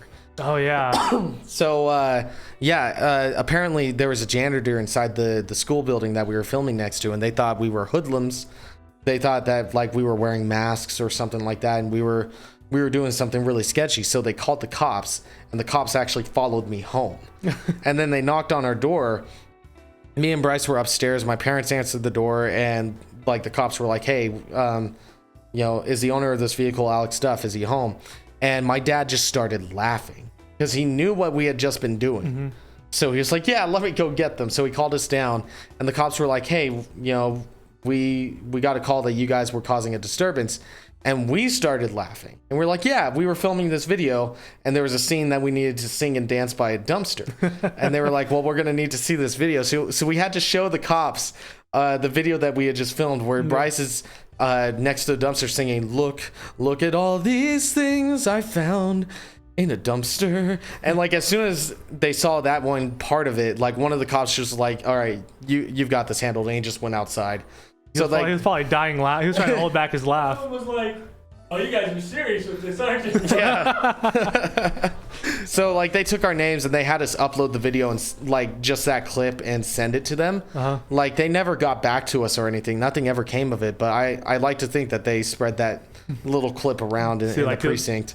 To the police, the whole police department. Exactly. They're like, "Yo, look at these kids." They're singing about dumpster diving. Exactly. Yeah. It's that was really funny because nothing like that's ever happened. We did school live at that same school building and had no problems, and we were at that dumpster for about 5 minutes. Imagine having to send the school live to the cops. I don't think I could do that. I'd be like, "Nah, just lock me away." This is my punishment. Yeah, I mean, also one more thing too, just want to reach out to Softpoke and just say that, we love you here too. We always love having you.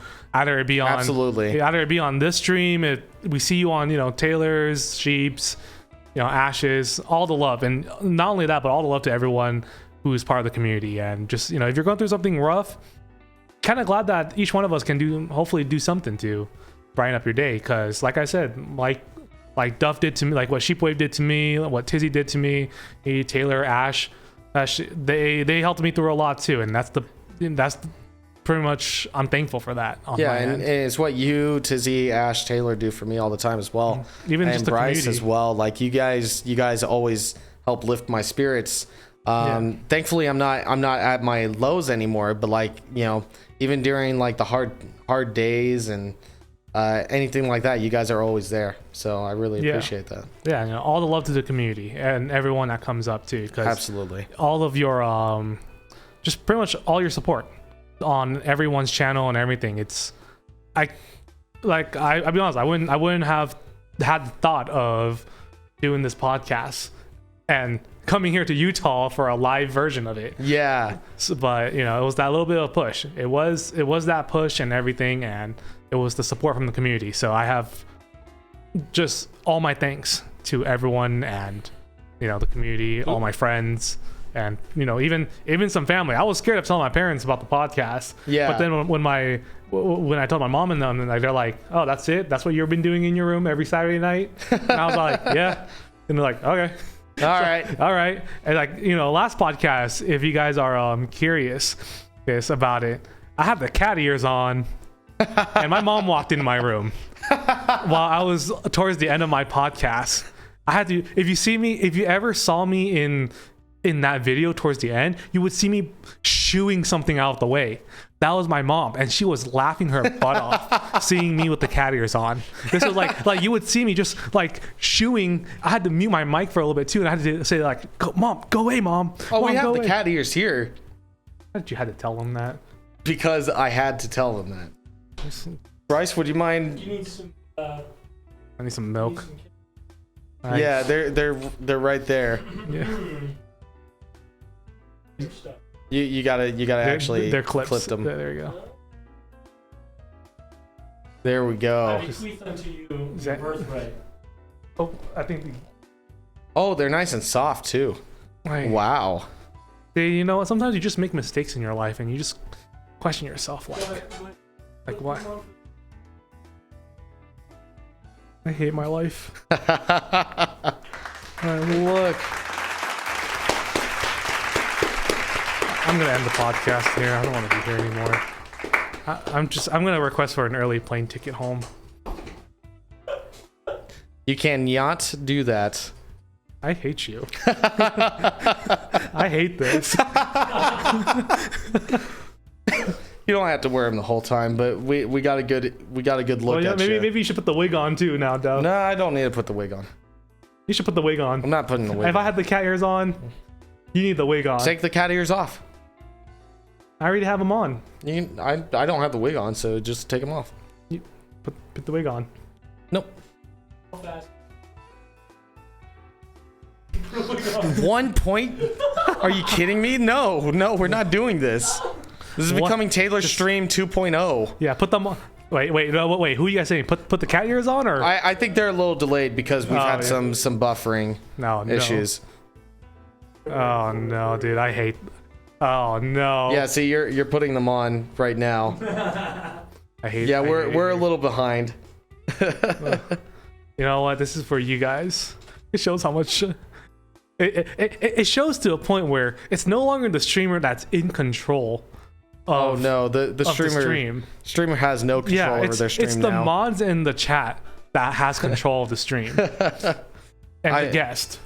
When I had the idea to start doing wigs on the stream, I was so upset with myself because I was like, I had to follow through on this, but I'm also never gonna want to do it. And I was right. I never want to put on the wigs. Tizzy says, "Give us a mew." Here you go. I am not doing that. Yeah. Give us a nice little All nyan, yours. a little nyan with a little. Give me you.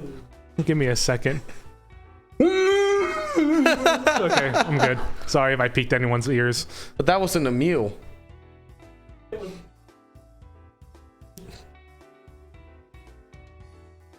Give it to the people. Fine.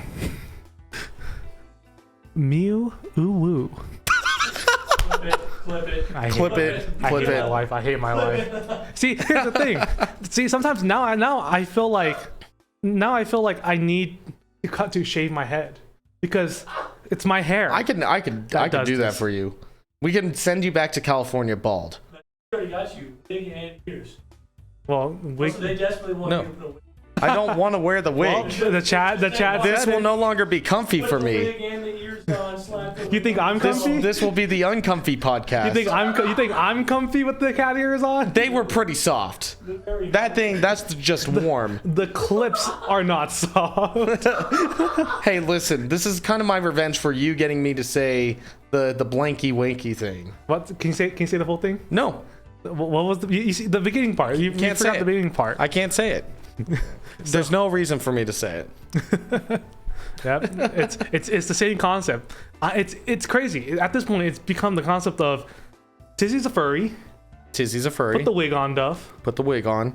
You know, show us the body pillow, Taylor. Show us the body pillow. That's also Tizzy as Yeah, well. also Tizzy's. Taylor and his 5 guys. Yeah, Five Guys That- doesn't that turn too. me on. Yeah, you Yep. know, and then all of a sudden now you Now you got the cat ears. Like, yeah, now we all just hate our lives. good little head scratch, little Don't kitty. you dare! Don't kitty. you dare touch me! Don't you dare! Don't you dare pet me!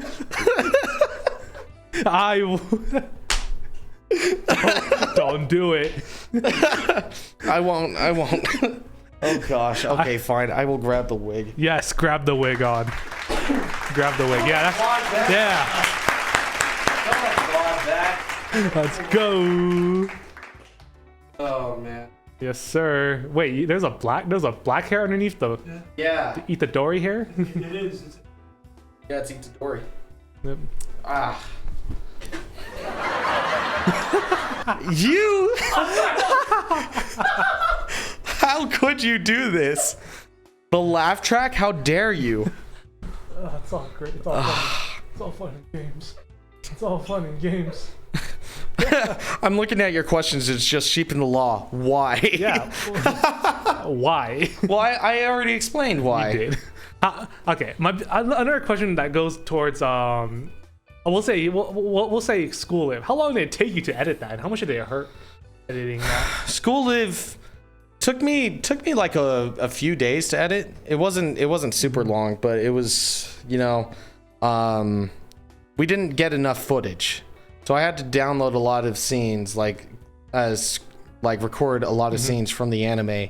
That's why, like, in the second verse or first pre-chorus, something like that, suddenly it switches to just anime scenes because we just didn't have enough footage. Oh, okay.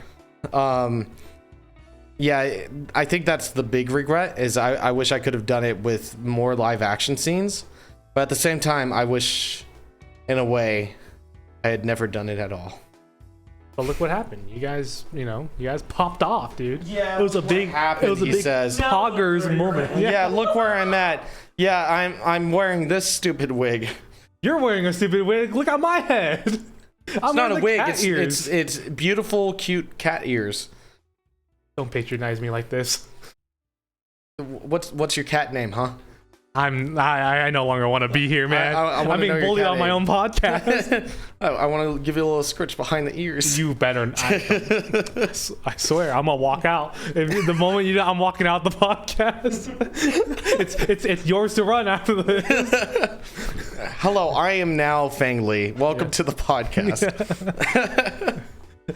But also, for you, when you came to doing music and everything too, and the experience growing up and doing all this music, do you have any regrets that something that you could have done but you never have? School Live, I regret it. I mean, not School Live, music wise. Yeah, School Live, I regret it. Do I have any regrets music wise? Yeah, like stuff that you could have done or you could have had on the album, or you could have released but you end up not doing it, and it's kind of a regret because it's too late now. Like I regret not starting Twitch streaming earlier. A lot of things that I regret are things that I'm doing now that I wish I had done beforehand.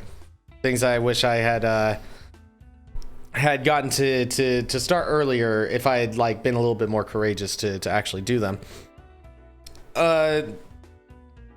No, even songs that I wrote that or even recorded that didn't make it onto Upsides or onto this new album, I don't regret not including those because someday I will release those in their own way. There is a song I showed you, and I've shown it on stream a little bit before, but there's a song called Running Free that was originally going to be in the place of Hold Your Head High on Upsides, and that was going to be the opening track. And it was a very different tone. It's a lot more like anime opening kind of thing. It was a very upbeat song, but it was a lot darker in its upbeatness. Yeah. And I love that song, but it wasn't right for Upsides. So in the end, I chose to take it off and let Hold Your Head High be the opening track, and I don't regret that. Yeah. But I do want to release that song someday. So it's more like a regret that you should have released it earlier, but.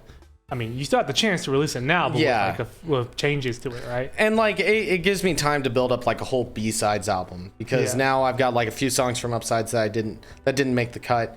I'm gonna have a few songs from this upcoming album as well that didn't make the cut.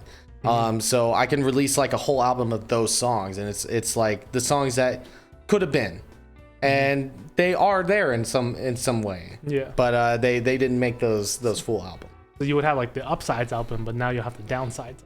I call it, I've actually called it the upsides. Like it's U and then in parentheses B and then okay. sides. That's so actually it's pretty the funny. upsides. That's actually pretty smart.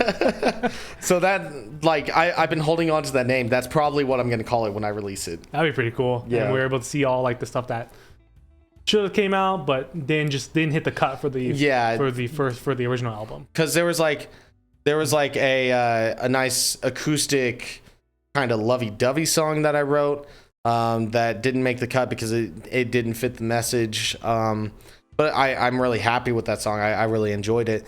There were a couple of nice rock songs that I was writing at the time that just didn't make it. And those are all sitting unfinished in my catalog. It's like someday I could go in and finish those and then throw those out on their own.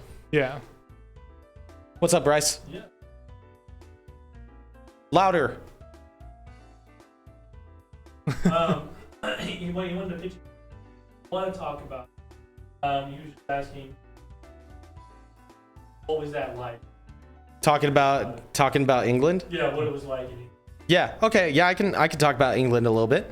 So I went to England just full transparency as part of a church mission. You know, I'm in Utah for a reason. I am Mormon. I don't talk about religion too much. But the reason I went to England was for part of that church mission. And just speaking about my experience in England in general is I love that place. I would love to go back and visit someday. I never want to live there ever again. It is so damp there. It was very rainy, like all the time. I was wet constantly. And the people are the type that like I can handle in small doses. And any like big stories that kind of like happened in I know England? what you're alluding to because I have told you this certain story. Yeah. You're wanting me to tell a certain story that involves a giant pig. Yes, sir. Okay. So one day, part of what we were doing is occasionally we would go knock on doors. I did not enjoy that part, but we would do it occasionally. We went and knocked on this one guy's door, and he opened the door. He was talking with us. Turns out he was a Jehovah's Witness, and so there was a lot of conversation between, you know, the differences between our religion. It was a fun conversation, but then at one point we hear this really loud squealing coming from behind him, and I didn't have a full view of the door, but I could see kind of inside. The guy I was with, his name was Nkoma. He was from Botswana, and he had the full view. He could see directly in. And there was a pig, giant pig, massive pig. It was this huge pig that was laying down underneath this rug. And it suddenly stood up and the rug fell off of it. And the dude was like, hold on a second, lads. And he walks inside, goes up to the pig, and he's like, what, do you need to go wee-wee? And he pulls up this bucket, puts it down underneath the pig. Now, again, I do not have full view of this thing. I can see like the front half of it and that's it. But you could hear this full bucket being filled up super quickly. It sounded like you had turned like a hose on and you were filling up that bucket. And Nkoma had the perfect view of it. And his jaw was just dropped. And he was just staring at it. And so then like the piss finally settles. He grabs the bucket and he brings it out to the side of the house and dumps it down the little storm drain on the side of the house. And this thing is filled. It is filled to the brim. It probably reeks too. So bad. And so he dumps it out and he goes back inside. This pig is still squealing. It's still going off. The alarms are happening. And he goes, what, are you not done? Puts the bucket behind him. And this, instead of the trickling that you hear, you just start hearing little pitter patters from the back end of the pig. It decided it was done with number one. It was time for number two. Again, Nkoma seeing all of this, just with a wide stare, not knowing what to do about this. Finishes number two. The dude starts patting the pig like, all right, lay back down. The pig lays down and it thuds. We feel it outside. We feel it kind of shake a little bit inside the house. He puts the rug back on top of it, has the bucket off on the side, and he comes outside and he just kind of closes the door behind him. He goes, lads, a word of advice. If you're ever going to get a pet, don't get a pig. Have a nice day. And then he went back inside, closed the door, and we walked away. We got about like 10 feet from the house, and we sat down on the curb and just lost our minds laughing. Because like we had no way to process that until afterwards. After that, we just went home. We were like, there's nothing we can do. We're done.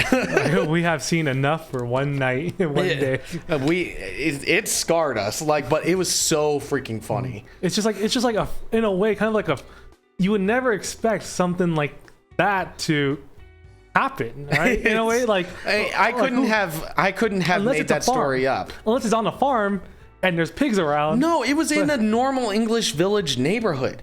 Like these were just normal English houses, and they're like, if you've ever been to England or ever seen shows, you'll know the houses I'm talking about. They're like all connected. Yeah. It's like townhomes basically, and they're all small, narrow, and this pig was blocking the stairway. It took up the entire hallway. It was so big. I did not understand. I did not understand why. Shadow, the what? The one and only PIG. The PIG. Yep. Dude. It's become the notorious PIG for your stories. Dude, I think about that moment quite a bit. That's like one of the moments I carry with me. It's such a good story to tell though. Just like to anyone, you can sit down at a table. It's such a good opening story. Where like, you just sit down with someone, you're like, hey, you all ever been to England before? I have. You want to know what happened to me in England? And you just tell them the story, and it's just like, it's to a point where it's so. The way you tell it is so real, but you have to everyone just has to like sit down and think for a second. There's no way, because in a house that small. Yeah, people like, you may think I'm lying. This 100% happened. It was like everything I said in that story was accurate to what happened. I didn't exaggerate any details. It was the weirdest experience. I could not have guessed or written that story. I wrote the chili story and I wouldn't have come up with that. That's all I can say. It was so weird, but I love that memory with all of my heart. It's just like, out of all the things that happened in England, if you forgot everything, and you can only keep one memory, that would probably be the only memory. That might be one of the one of the memories I choose or I consider choosing. It's so funny. It's so weird too. It's like, who keeps a pig as a pet? It's like Charlotte's Web. Yeah, and it's like, but not on a farm. And it was like bigger than this table. This is what you need to understand. It stood up about as tall as this table, but it was like wider and longer. It was huge. This pig was huge. And it was just living under a rug in front of the stairs in this English house. I do not understand it. I'm actually dying. It's just a story that you would never think you'd hear. Or for you, it's probably an experience that you never thought you'd experience. I never thought I would have that. Like I knew that I would have some interesting stories to tell, but that's the one that I think I've told the most. And it's my favorite story from my year in England. Yeah, I wish I had a story to tell like that too. Dude, it's a weird experience to go through, seeing a pig pee and poop into a bucket, and the owner just like it's a normal day. Apparently it was a normal day. He was totally used to it. He was like this nervous little guy too. He was a little like, he was constantly moving his hands. Like he was obviously just like a little bit more introverted. But like there was that moment where he came outside and just told us, lads, if you're ever gonna get a pet, don't get a pig. Where like he was like totally confident in that statement. he was like that was one thing that he was 100% sure of. Getting a pig was a mistake. And you think about it, you're like, man, he probably grew up with that pig. Bless that man. I love that man. I hope he's doing well. I hope he's doing well. I hope his pig's doing well. I hope him and his pig are doing well. I don't even know him, but based on the story that you've told, God bless that man, dude. So good. Dude, he deserves a medal. Okay, but wait, that one person with their mouth consistently open was tasting the air. Yeah, I feel bad for Nkoma. Yeah, because he was such an awestruck, but then it's like you can smell it, but with your mouth open, it's kind of like you can kind of taste the air. Yeah, I was just kind of wide-eyed, but like, oh, eating through filter feeding. God. Yeah, so that's my England story. Outside of that, like I had some health problems while I was there. So I got to experience the NHS healthcare. There's a lot of problems with it, but you know, overall I was taken care of. Met a lot of fun people, made a lot of good friends that I still talk to this day. I would just never live there.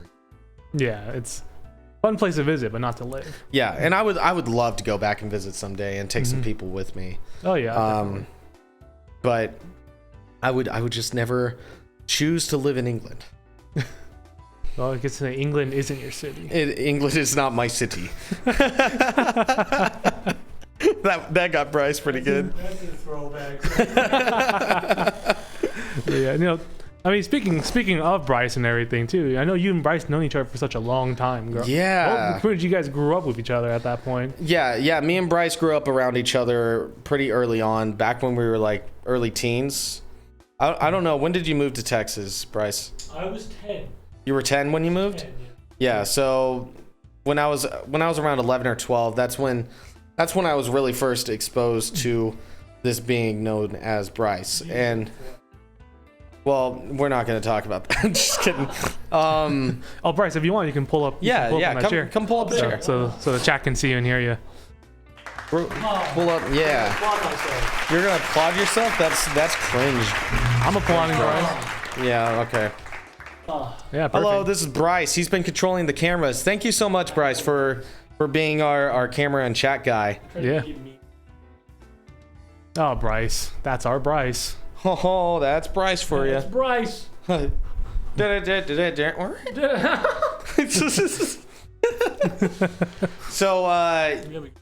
yeah, we grew up going to the same church, so we would see each other around a lot.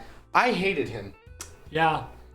I hated his guts. And for good reason. For good reason. Well, like you also weren't fond of me because I was like this nerdy white boy that like, you know. I grew up in sketch neighborhoods, and so like I had a tough demeanor in general, and you had a great childhood, and I think that put us at odds for a while. You know? Yeah. There were a couple moments where, and I say this legitimately, you were the only person I've ever actually wanted to punch in my life, and that's still true to this day. Yeah. And I still have a few moments where it's like, yeah, I wish I could punch you. I'm gonna cash that. I'm not a violent person. I'm not a violent person, but one day you are going to get punched by my fist. For sure. Oh yeah. We didn't get along. I mean, with like going to church and stuff together, it like put us in proximity. But you were always like just a little bit older, and so it's not like there was any forced interaction. Yeah, and I always kind of had a different friend group. Yeah. But one thing, like when we were around, like when I was around 14 or 15, Portal 2 came out. Okay. And I knew that he had played Portal, and he was the only other person I knew that played Portal. By this point, we were kind of chill, but we weren't like really friends. Yeah. But I was like, I want to play the co-op mode of Portal. So I asked him one day, I was like, hey, do you want to play the co-op? And he was like, yeah, frick yeah. So he came over and we threw on like some metal music. It was not Escape the Fate. That was Avenged Sevenfold. Avenged Sevenfold was one of them, but the other band from the Escape the Fate guy. Oh, it was Falling in Reverse. Falling in Reverse. Yeah, throwback. It was new at that time. Yeah, so we were listening to like that kind of music, playing Portal 2, and there was one puzzle that we got stuck on, where like the solution was you were both supposed to jump into a portal at the same time, and then you flung out and hit each other midair and landed on the platform below you. We were on that for like an hour. Yeah, it took forever. We were coming up with some solutions, and it was like little kid brains piecing it together bit by bit. Like going back now, it's like these are easy, but like what was the craziest part about it is like the solution is to smack into each other, but you can't see the other person. So there was like this simultaneous moment where we go up top, like you said, we set up the portal and you rocket yourself across. And we were like, let's see, let's hope it works, right?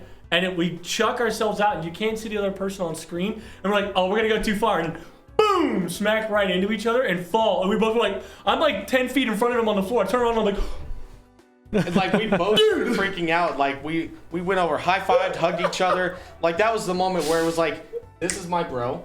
it just clicked. It just clicked. This is my bro, and he's going to be my bro for the rest of my life. Yeah. And then from there, it's just like we started hanging out more, playing games more, and then we discovered anime. Yeah. And that really, like, we became weebs together. Yeah. And then from there, it's just like, I would start doing something, Bryce would join in, he would start doing something, I would join in. And we just kind of like continued to build up this friendship and realized like we worked really well together. So Evil Cake became the natural progression of that, and it's kind of been like the rest is history ever since then. Like, anything I do, Bryce is going to have a part in it. Yeah. Even this podcast episode, Bryce is here. I was hoping. I was like, if Bryce is, I was like, Bryce, if you want or if you're available, by all means, we gotta have Bryce in here. Because it's like at this point, knowing you like you more long enough, Duff, it's like you guys are like a dynamic duo. Because every single time your improv streams and everything, it's like you can't have it without Bryce. It's like I do well on my own, but Bryce always brings like a piece to the improv streams that I would never think of doing. Like those two improv lo-fi songs that we did, like they were made by what you were doing on guitar. That first one had that really smooth held out riff, and the second one had that staccato riff I would never think of doing. But like it fits so well, and it really sold the feeling of that song. And I think like one of the cool things that because I've always looked up to a lot of creators and stuff like that over my lifetime, writers, directors, whomever. And there's always like the people who seem to enjoy their art and craft the most, who are like, you just got to get like a partner. You just got to find somebody like wants to do it with you all the time, or who's committed to it. And like there was a couple moments like years where like I realized how valuable that was, and ever since then it's like my focus has been like how can I continue to create environments like all the time. And so it's been really cool to see like it's always funny to me because for me it's like I know you guys, but like you guys are like Duff's crowd, and I get to kind of dip my head in like on the Discord or whatever it is. Right? on somebody's stream, I'm like I get to just kind of come in, say hi, everybody's super welcoming and whatnot. And so it's kind of really cool to see like how we used to be inseparable. It was literally like that was a running joke growing up. Was like if Duff walks in the door, you're like counting the seconds until Bryce shows up, or the other way around, right? And now it's kind of like we both know we've got each other's backs on a project or on anything at all in life. But like we're learning to be a bit more independent. And so I'm like, I see this stuff and it's like, Duff's like, you helped make the improv stream. I'm like, dude, the improv stream exists and this exists and we know you because you went out and did your own thing, But it's always really cool to know that like, you welcome in another school that even I didn't make it happen or I didn't I wasn't the one to do it. It's always cool. It's like, I see Duff's circle expand and it's like, oh, I'm part of that too. And and I'm like, so I'm looking forward to, expanding my own and just kind of include. And it's kind of cool to see like us creatives just kind of build around people, especially Duff, who's been grinding for way too long. You know what I mean? Like this feels like an obvious result in my mind of like all the work he's been over the years. Thank you, man. He is, so. Thank you. And it's funny too because when you see the concept of like, oh, Duff is walking through the door, let's wait for Bryce. It's kind of the same thing. Like whenever Duff starts streaming, I'm like, I'm waiting for Bryce to just come in and do something. Like, like before, like when you would stand at the door over there and you would just like either knock on it or you'll slip a paper through and then open the door afterwards. I'm like, Bryce is always somewhere in the stream. He's somewhere in the stream. So it's like, sometimes I'm sitting there at my desk, just watching the stream. I'm like, I wonder when Bryce is coming. Even with my time here, here, like staying here. So I asked Dub, I'm like, yo, Dub, is Bryce joining us? Like it's come to a point where I'm just like, it just feels weird if you two are like not hanging out like at least for like 5 minutes excluding within the day for some reason. yeah, that's like, you know, when Duff was taking me around yesterday too, I'm like, hey, like we should have asked Bryce to come along. For real, and like it's been to my detriment for the most recent short term, because getting married, it's like my entire life has been, okay, how can I not drown my wife in like dude bro land, but also make sure I get my necessary time to spend with Doug, because it's like, babe, you're great, right? But he's irreplaceable, you know? No. That's how it's been. It's been like, I love you to death, but I gotta fit both you guys in this schedule somehow. It's like you're married to two people. Exactly. Like I remember when I was dating her, I was like, hey, listen, you know that guy you've seen on way too many of our dates where we just watch shows? You got to be okay with him always being here. If you have a problem with this happening a lot, this isn't really gonna pan out. So Duff's like my I don't know, my barrier to entry. If you can't get past Duff, it's like, I guess we just don't vibe. I'm a hard guy to get past. Like, people just don't get along with me. Negative. No, it hasn't been a problem. Oh, yeah, it's nice, but yeah, it's just super awesome. Like, Evil Cake was like just a dream, you know what I mean? And we just memed our life away for however long we could before more responsibility and stuff came along. Yeah. And it's kind of nice to see that dream go from like, you know, it's not like concrete. We still work jobs and stuff like that, but it's like kind of gone through so many iterations of like, couldn't do this, or maybe this is gonna be too hard, or you know, and kind of the story of me and Duff has always been when one is down, the other one's up. When the other one's down, the other one's up. And so it's like we just have this back and forth. So, yeah, and it's good to back each. It's like a good backup for each other too. Yeah, it really is. Which is nice. Reliability.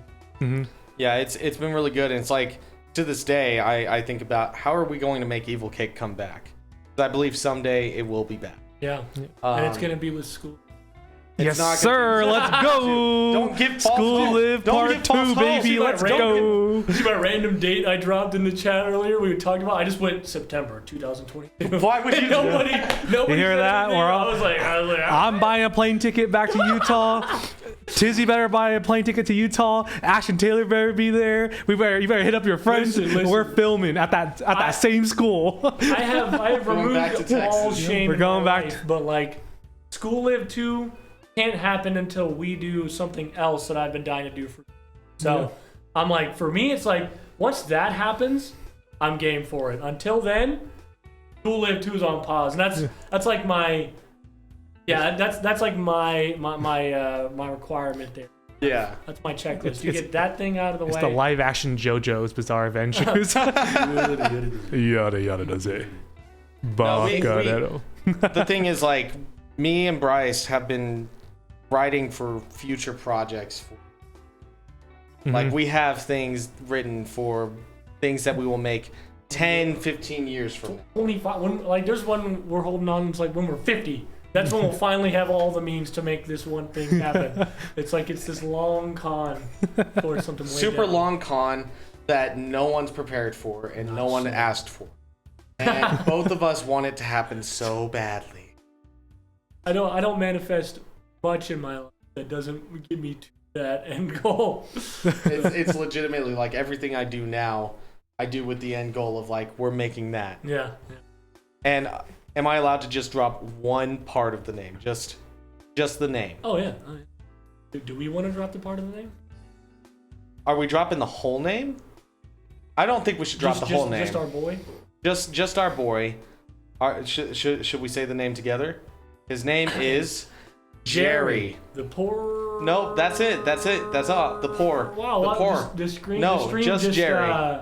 Just Jerry. Stream just cut out there. Sorry, guys. Just Jerry. Jerry. Just keep Jerry in mind and know someday you will understand. No, you won't. No, you won't. No, you won't. No, it will be a thing, but you won't understand. You won't get it. It's just gonna come up. You won't get it. We're all gonna forget about it. We're all gonna forget about it, and one day it's just gonna happen. We're like, why do I feel like I've heard this from I know. somewhere? Listen, 25 years ago, somebody said that. You're gonna notice that there have already been mentions of Jerry. I think I know. I feel like I already feel like I've heard that name a few times. It's happened before, yes. Yeah. And you will hear the name pop up here and there. Don't try to understand.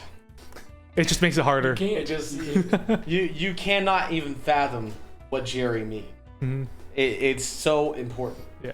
It's so important. Yeah, but going back to Bryce and stuff too, and it's funny because you've told me before, Duff, that for me, I'm like a copy of half of Bryce and half of Jordan. Dude, it's in a way. This trip has really proven that you can lean into both sides, because both Bryce and Jordan are chaotic influences in my life, but in different ways. Yeah, Bryce. I mean, you've seen Bryce. Yeah, I've been heavily influenced by Bryce the past few days I've been here. Mine is chaotic neutral, and Jordan's is chaotic good. Yeah. To an extent. To an extent. Yeah, that's how I'd characterize. Jordan likes to come up with ideas. Jordan likes to bring ideas to play and give them to the appropriate people, and then sit back and watch and laugh as those ideas possibly come to fruition. Yep, which has been seen in our Discord groups every single time. Bryce, however, is like, I'm just gonna mess much up. Things up. I'm just here. I don't have to win. I don't have to lose. I don't even need to compete. I just need it to be a little kerfuffled from what the original idea was. I'm here just to cause some pain. The laugh track, then the applause. Those were your ideas. Yeah. I was like, I just want a part where I get to meme on you. And that was it. You got a pretty good one with the laugh when I sat down. I was so happy. That was good. And just the fact that spending time with you, Bryce, for some reason, something unlocked in me like that, where it's just, I've been saying a lot of things that you never would. I never would. And I've learned a lot of things on my trip here. Mostly the language of Utah is the most I'll say. The language of Utah is what I've learned a lot. Careful how you pet your kids. Yeah. Pet your dogs. Okay? Yeah, just be careful. Be good to your dogs. Yeah, be good. Yeah. Don't watch out on certain words when you say when you say things. Listen, in Utah. I have been under attack while I've been here from all angles, because we have Bryce, we have his younger brother who's like him, and now we have Ethan who has joined in. So I've been surrounded by the chaotic. I have been, like, everywhere I turn, I get similar phrases thrown in my face, and I'm unable to escape it. Yep. And I'm gonna be honest with you guys here on the podcast. There's a lot of things that I've heard Duff say on this podcast that I had to refrain myself from saying. Yes, I can tell. I've seen your face hearing things. Like, you have jokes that you are going to say after this. I saw you over there at one point, like, holding yourself back. It's been nonstop.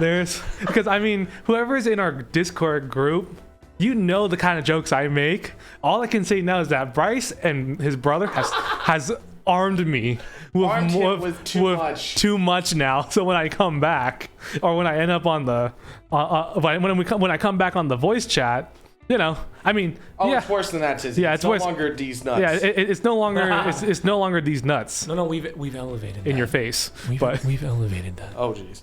We've elevated. Yeah, they've molded me. Jokes or not. They've deconstructed my language. So the theory here my is vocab. that Carl Jung was a famous all right, so anyway, welcome back to the Comfy Café Podcast. If you have any questions, please throw them in the chat. We have reached 2 hours. Oh yeah, we have. It's almost 2 hours and 10 minutes.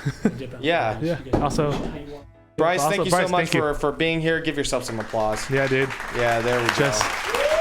It's always glad to have Bryce around, dude, for anything. It's getting to know Bryce, getting to see him in person. I was actually pretty excited because I asked Dom, I'm like, yo, is Bryce joining us today? On my first day here, and he's like, oh yeah, he's doing some stuff right now. He'll join in.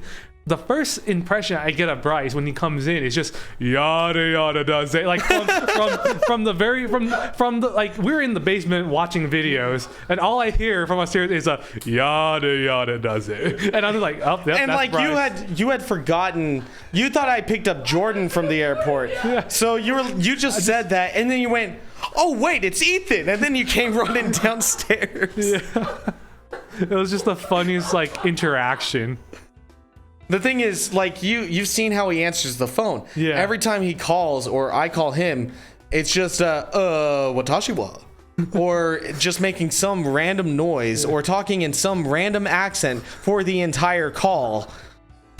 I just, the one thing that just like I haven't told Bryce this, but I woke up the second night laughing my butt off because of one small dumb thing he called you. Was like he was trying to have put in the login and everything for us to watch that show, Game Changers, but it was in your keyboard was in Japanese. My keyboard suddenly like, changed to Japanese. Yeah, and then Bryce looked at you and he's like, well, Mr. Watashiwa. And I just died. And later that night when I'm just trying to sleep, it popped up in my head and I was dying on the couch while trying to sleep. I'm just like, if you got to the stairs, you would hear like snickering. Like, you would probably think it's the demons in your house laughing. The thing is, being friends with Bryce all these years, I've had so many moments like that.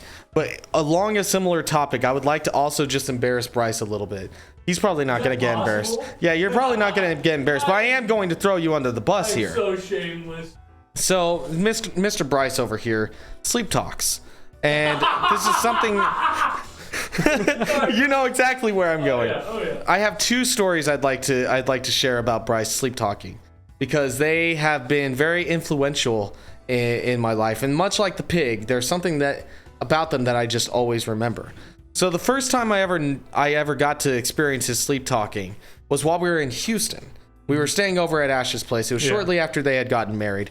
And we were all sleeping in the living room. Steins Gate Zero had just dropped as a visual novel, so I was playing that on my PS Vita. Yeah. And I was up until like 1 a.m. playing that. Bryce was already asleep, and he was on the couch asleep.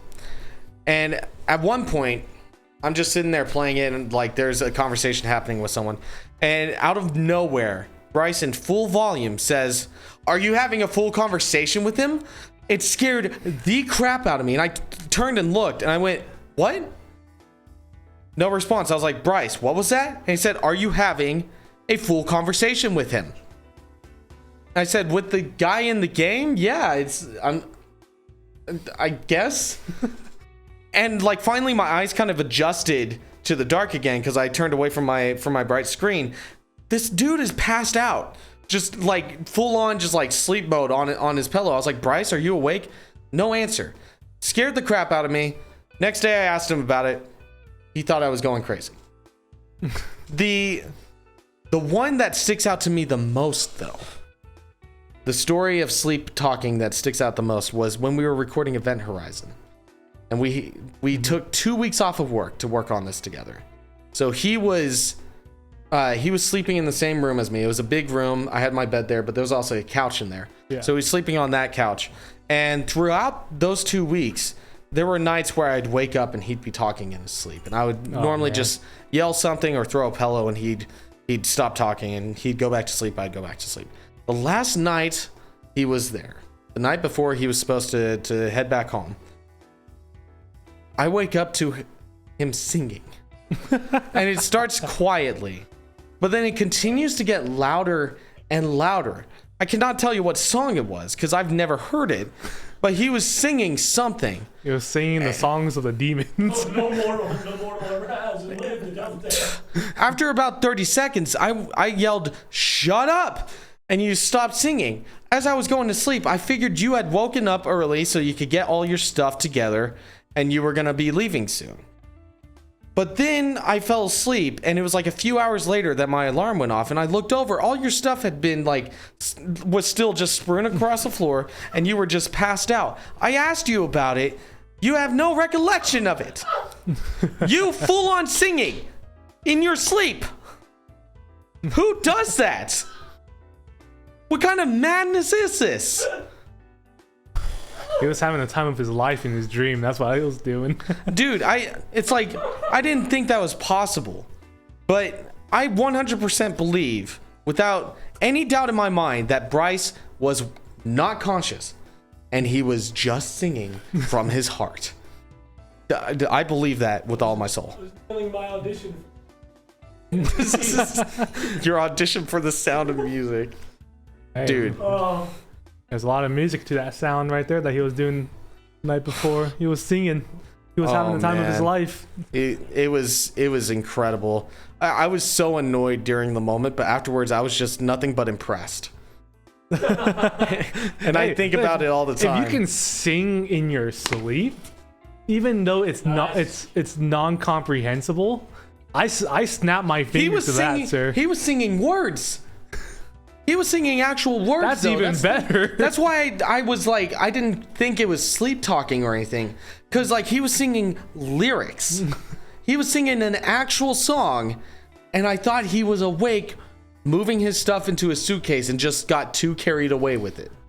Because like this guy sings in the shower. It did not surprise me for a second that he'd be singing while he's putting away his clothes. You like to have noise kind of going on as you're doing things. Like, I totally get that. I have tinnitus. Oh no. That's fun stuff. Yeah, I love Bryce. Oh yeah. I mean, it looks here that we're at our 2 hour and 50. We're pretty much 2 hours and 50 minutes in. I know that we are a little bit delayed because the internet's been kind of spiking back and forth. So sorry for any connection issues anyone's been experiencing. Yeah. So I mean, if you guys, thank you for sticking through. Yeah, I'm thankful that you guys are able to stick through with it, even though we've been having a lot of hiccups on the stream. But again, this stream will definitely be up on YouTube. I'm probably gonna download it and download the VOD and put it up on YouTube as soon as possible. Longest probably when I get back home in Cali, so it's a lot easier to upload it without anyone's internet dying here.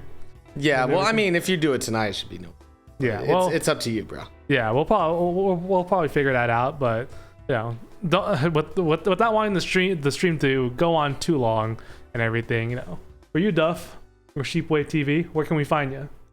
You can find me at twitch.tv/SheepwaveTV, on YouTube under the username SheepwaveTV or SheepwaveTV Live. If you want to check out my music, it's out on Apple Music, Spotify, anywhere that you can listen to music under the name Sheepwave. I appreciate any and all support. You guys are fantastic. Check out Castaway, which is the latest single from Sheepwave. I am very, very proud of it. And also, I've been looking up at the redemptions. Sadly, Lipsy, I cannot show you a cookie because I'm in Utah. 10 push-ups. We don't have a camera that will let me do 10 push-ups on there to see. And soft poke. I am in dire need of an adult. So sorry I couldn't get to that about 2 hours ago. The push-ups I will redeem some other time, Ash, for you. Just keep that in mind because I forgot to turn that off. I'm gonna be real with you with the point redemption.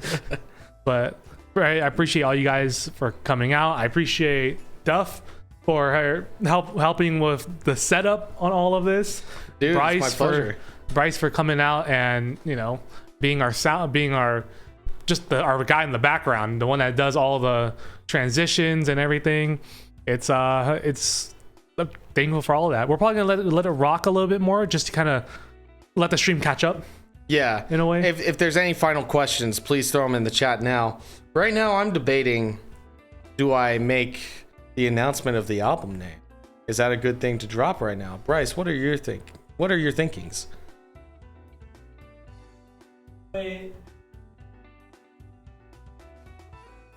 Give them a reason to come back to the VOD.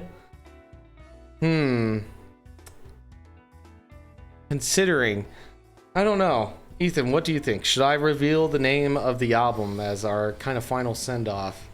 I'd say, you know what, to end off the stream and get people in high hopes. Go for it. I'm very happy to announce, with no release date yet, since we are still in the recording process, I'm very happy to announce that album 2 for Sheepwave, album 3, sorry, Event Horizon was album 1. Album 3 will be titled Canyon and the Rose. And I'm super excited for it. Thank you. We've got so many really fun songs on it. We've got a lot of very personal songs. And the album name itself has very, very personal meaning. And I'm just super excited for you guys to see Canyon in the Rose. It's very much Upsides Part 2. And it's going to be so much fun. I'm excited for that, man. So again, appreciate Bryce, appreciate you, Sheepwave, or I appreciate you, Mr. Fengley, for coming on, and I appreciate everyone in here. You know, I saw a soft poke. Have a wonderful night. Hope you're feeling better, Soft Poke. Yep, hope you feel better. Definitely looking over at the stream, at the chat, and you know what? I guess I might as well just do one more thing for the chat, just to call it the night. Ooh, woo, nuzzle, wuzzle on my blinky winky. He did it. Yep, I got even with the cat ears on. Meow. I hate you.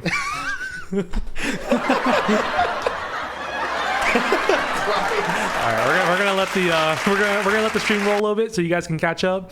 Yeah. But other than that, thank you all so much for stopping by. I love all you guys, and for those who stayed up to watch, you guys have a wonderful night. I think we should mute our mics and let the Comfy Cafe, the cafe